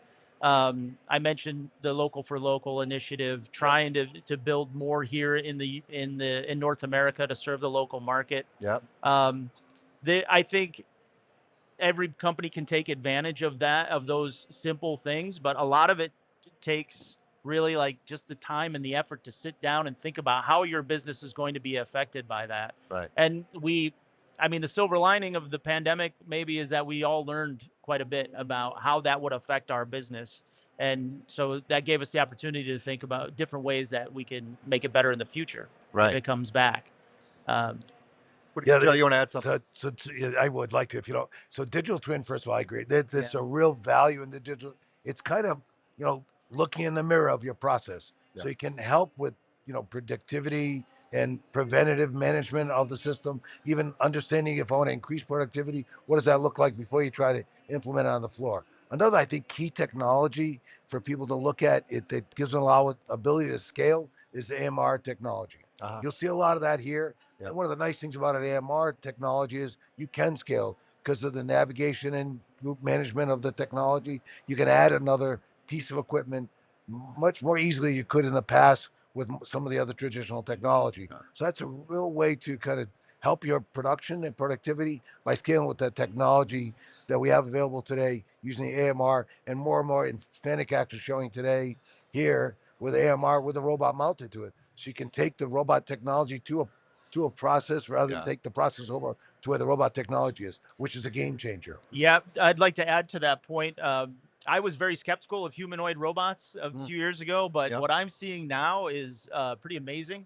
Yeah. I think the development there, we were talking about the voice activated programming. I think it takes time for these new technologies to mature and see where they're really going to fit. Right. I think what we're seeing with humanoids is that maybe the most productive version in your particular facility won't actually look that humanoid. Maybe it'll just have the arms, might have the No sensing. legs, right, It yeah, might not have sure. legs. Yeah, it might be not on wheels. mobile, Or but reverse just, hinged, or you never know. Right, Yeah. right. It's going to continue to blend and morph into the use case. But the thing that I think is really interesting about it is that those are robotic solutions that are going into environments that were designed for a human, as opposed to designed for automation. Sure. So, a cobot is a great example, a machine tending application where it was designed for a human operator to operate that CNC machine, take parts in and out. The cobot now, in a lot of applications, is doing that tending. Yeah. Humanoids is a evolution of that, another transition where an area where the infrastructure to automate that in the way that that I'm familiar with, like hard automation from the ground up, you build a machine to do this. Yeah. It's just not possible because that company, they don't have the capital to invest in it. Right. But a humanoid or something that is a little bit more of a blend that can come in, work in that existing environment with minimal infrastructure changes is really appealing. And I think that is going to help a lot of companies transition and navigate disruptions and future demands from their customers. I think I've also seen a paradigm shift in the more recent years that people are starting to design product to be utilizing automation technology to manufacture. Sure. And Right. to your point earlier, Yeah. we were making things based on humans putting them together. Yeah. Always, right? Yeah. Right. So you might have 3 different parts, but no features are the same. Today they're saying, well, they're 3 different parts, but I can have this one little tab feature the same so that I can know where I am with those 3 parts. Yeah. So I can augment the human process with automation technologies. So there's been a shift that way, recognizing this is a valuable tool in how I do my production. So why don't I design with that in mind? And I think you probably see the same. Oh yeah. Yeah. Just maturity of the technology. Exactly. Yeah.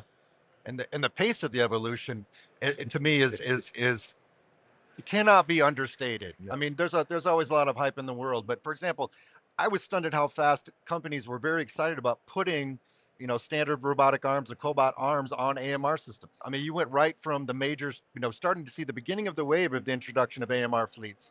And then already folks are saying, well, let's slap an arm on there because that can do things for me, which is going to segue us into humanoid really. Yeah, right. Probably faster than we would expect. Yep.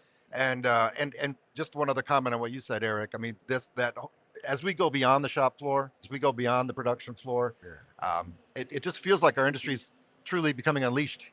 Sure. To a certain extent. Right. Yeah. Right. I mean, I don't know what the exact numbers are, but the amount of, for every 100 workers in America, there's 10 robots or something, or I think it's less than that. And in other countries like Japan, it's much higher. Yeah. So there's still a lot of room. Yeah. There's a lot of room to grow for sure. And I think things like AI enabling the engineering of applications is going to help accelerate that for sure. The rate of innovation is so incredible today. It's really, while we're talking here, there's probably 2 new innovations that showed up somewhere in our space, right? It really is an incredible time for that innovation. Right. Exciting times for sure. Really was. When I was at the AMR conference, I think at the end of last year, OBX has got 5 different deployments of humanoid robots right now, all competing against one another to find what are those niches, where do they actually make sense, right? Yeah. And none of us know today where they're going to end up, right? We'll be surprised in 2 years. Oh, they're using humanoids for that kind of thing. And So someone was telling me about an exhibitor here. I haven't figured out who it is yet. That has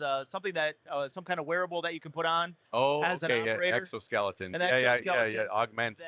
But no, not to augment your motion, but to track what you're doing. Oh, I see. To train the to human teach the robot. robot. I understand. So basically, you do the process as a human assembler 100 times, and now you have that whole data set of all the motion of your hands and your arms. That becomes the framework for the robot programming, the path planning, and the everything for the robot. Can it wash windows then? I think it can. coming very soon Might be to an a house expensive near window you. washer. Absolutely. So, David, how do supply chain considerations impact the equipment choices that you and your customers are making today? It's a good question. In today's macroeconomic environment, we want to make sure that you don't want a single source for one thing, right? That's one thing I think we learned during the pandemic. You want to make sure you have multiple sources in case you have a problem, and maybe it's not the direct company's fault, but the supply chain between them and him, like docks stop working and whatnot. Redundancy works. Redundant, yes, it does. Yeah. Yes, it does. Yeah. So yeah, you want to make sure that you're not single sourcing. You have opportunities when because you have customers waiting for your stuff, and you're waiting on stuff from other people. Yep. You want to make sure that you diversify that supply chain, and that's a lesson that we definitely learned during the pandemic.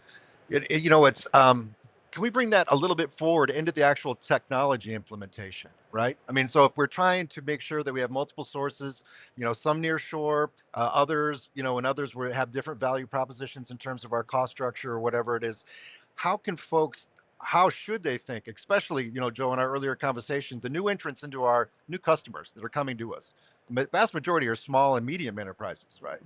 So how should they be looking at using technologies that maybe is their first implementation to help do the things that David and Eric are talking about? Redundancy, local sourcing of necessarily raw materials, components, whatever it is. How do you think technology might, how should new customers think about it? New users?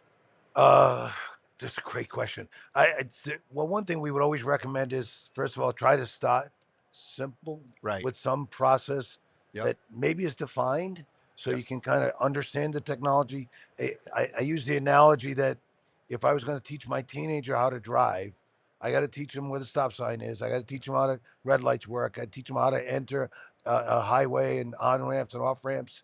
But I wouldn't put them behind the wheel of an 18-wheeler. Right. Yeah. They got to follow the same rules of the road, but it's a different complexity. Right. So I'd say the same thing.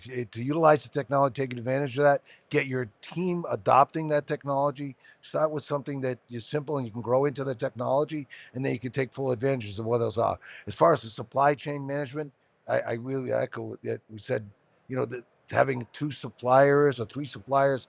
Fortunately, as we talked about, 90% of the companies in America are small, medium-sized manufacturers. So a lot of what they can secure can be localized, not always localized, when they can try to benefit from that, or if they have overseas, maybe have an alternative supplier so can scale. Like David said, if they can't meet the demand at a certain time, doesn't mean you stop buying from them, but maybe you augment that with another supplier.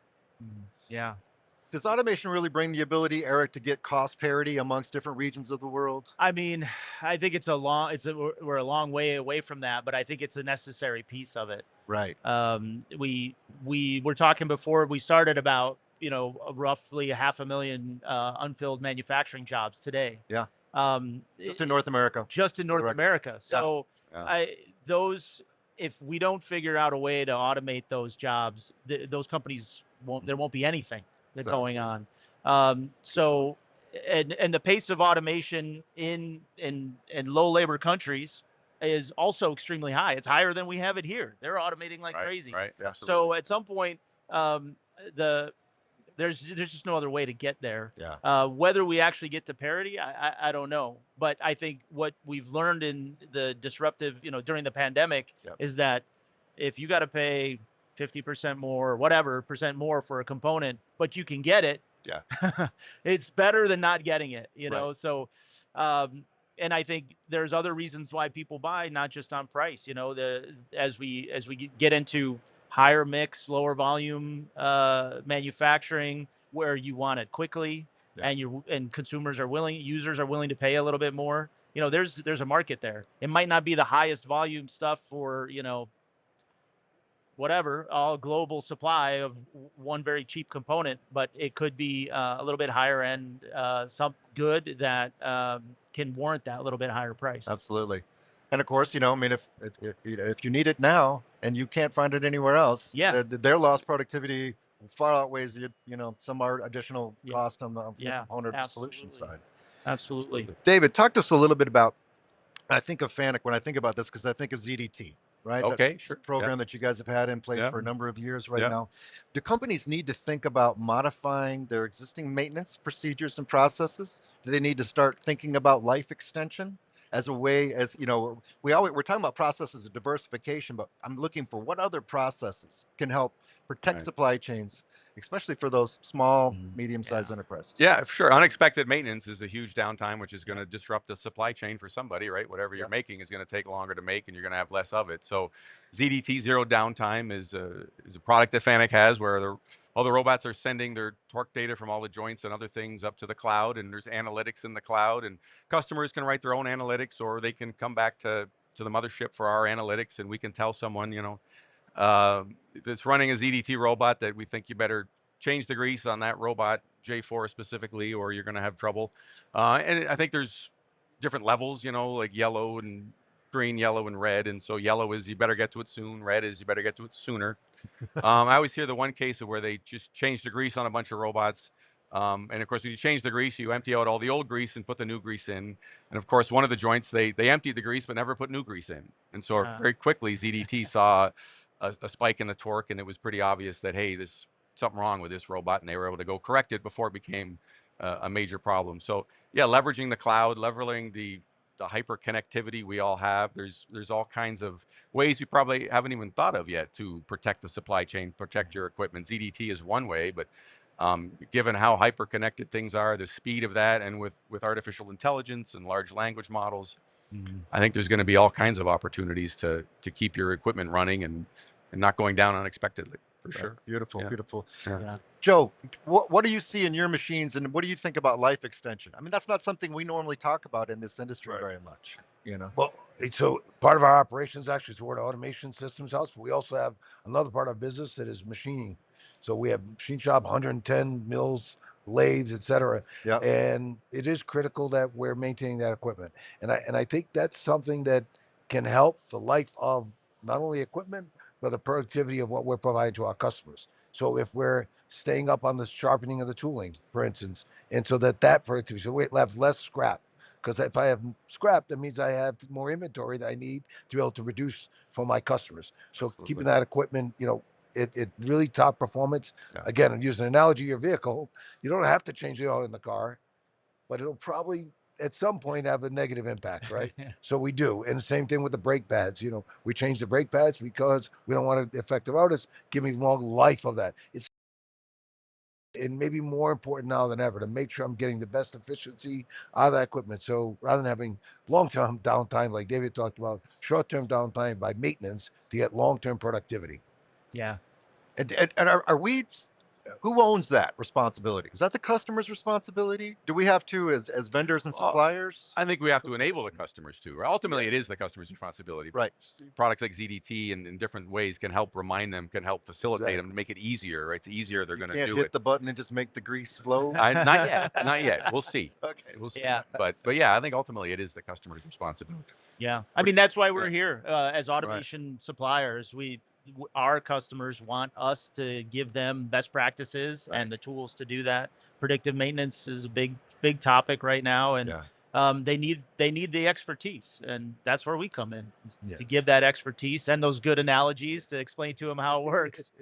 And I think generally it's our responsibility to help, as David said and Eric said, we have to help educate them, train them. Even when we build systems, we really insist that come to our floor and work with our team to run the equipment here. So you're learning not kind of by trial and error when it gets to your floor. You're learning with our team that helped design and build a system. So when it gets to your floor, you will get maximum efficiency. So it is our responsibility to help get you to a point where you really understand and utilize the equipment to get, again, the best efficiency. It's funny how context just changes. And as the environment changes, as time passes, I mean, it wasn't 5 or 10 years ago, the most manufacturers never wanted to let their data out past the firewall. Yeah. You didn't want to have, you had an industrial network and it was completely disconnected from the front office. And you fought IT at any time if you wanted to be able to do remote monitoring or maintenance and things of that nature. But then we come into a world that's just awash in data.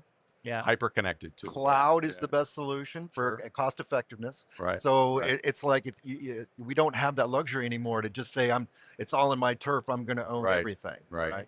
It's interesting you mentioned that because I've always debated that point when they said that, because obviously we do this a long time and say, okay, but the most important asset for you is your people. Yeah. Right. Next most important 100%. asset is your money. Yeah. And how long have you been banking electronically? So your important asset like money, you're okay with electronically, but something Right. like Yeah. data to help us Yeah. and make you more productivity. Oh, that's a great Well, point. maybe Yeah, we yeah. shouldn't tell you about that. Excellent point. Yeah, yeah. Sure, that's a great idea. Right. Never right. thought of it Yeah, from that yeah. Nice. Wow. perspective. That's an Nice. excellent point. All right, guys. We talked. We came up with some questions. We've had a great conversation here, but I'm sure we haven't covered everything. What last piece? Let's go around the horn one more time. What last piece of advice would y'all give to go with small and medium enterprises? Talk about the largest enterprises. What can they do today to help protect that supply chain, preferably through a little bit of automation assistance? Yeah, for sure. I think automating can help make sure the factory's running when you don't have people don't show up, right? You can, Yeah. with automation, you can take up that slack a lot of times. And I would say, diversifying the supply chain that you're using to make your products. Yeah. I just don't think it's possible to manufacture without automation in Right. today's day and age. You can't. You just can't make. It's not going to make money, especially in North America. It's not going to be viable. So you have to embrace automation, and I agree wholeheartedly with what Joe said earlier. If you're not already automating, start simple. For sure. Start with something that you can manage. Right. You eat the elephant one bite at a time. There you go. So just start automating now, and rely on the companies that you see here at Automate. Yeah. Come to Automate, talk to people. There's a lot more going on here than I think most people realize.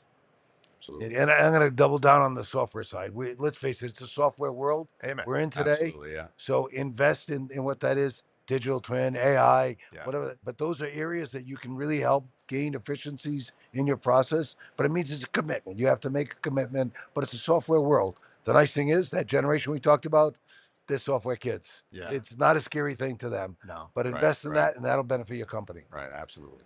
Absolutely. I've had so many interesting conversations this week, and some of them were about basically taking what we might call dumb cameras and surveillance cameras and bringing artificial intelligence to them, right?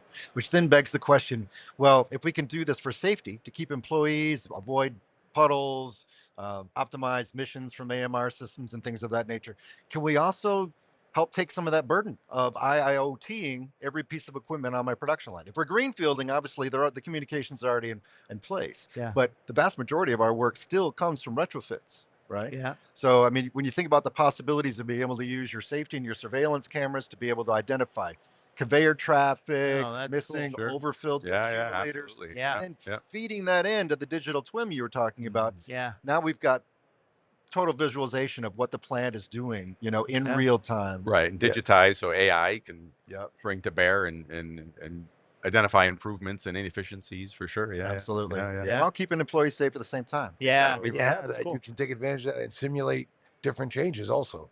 So Absolutely. before you go on your production floor, you can look and say, how will that impact me? Sure, And, right, and, right. and what does that It's going to be the productivity mean? benefit. Yeah. Yep. Yeah. Yep. Yeah.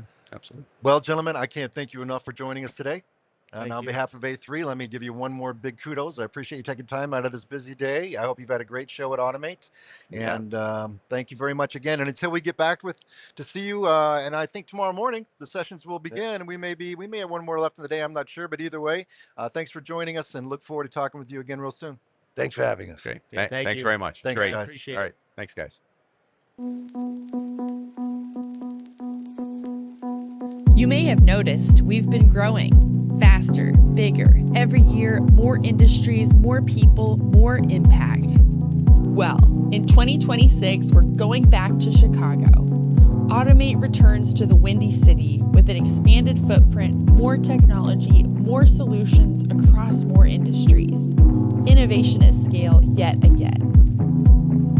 Now, for 2027, we have a very special announcement. Las Vegas, a new stage for the future of automation, connections to new customers, a gateway into new markets. Welcome to the next era of Automate. We'll see you there.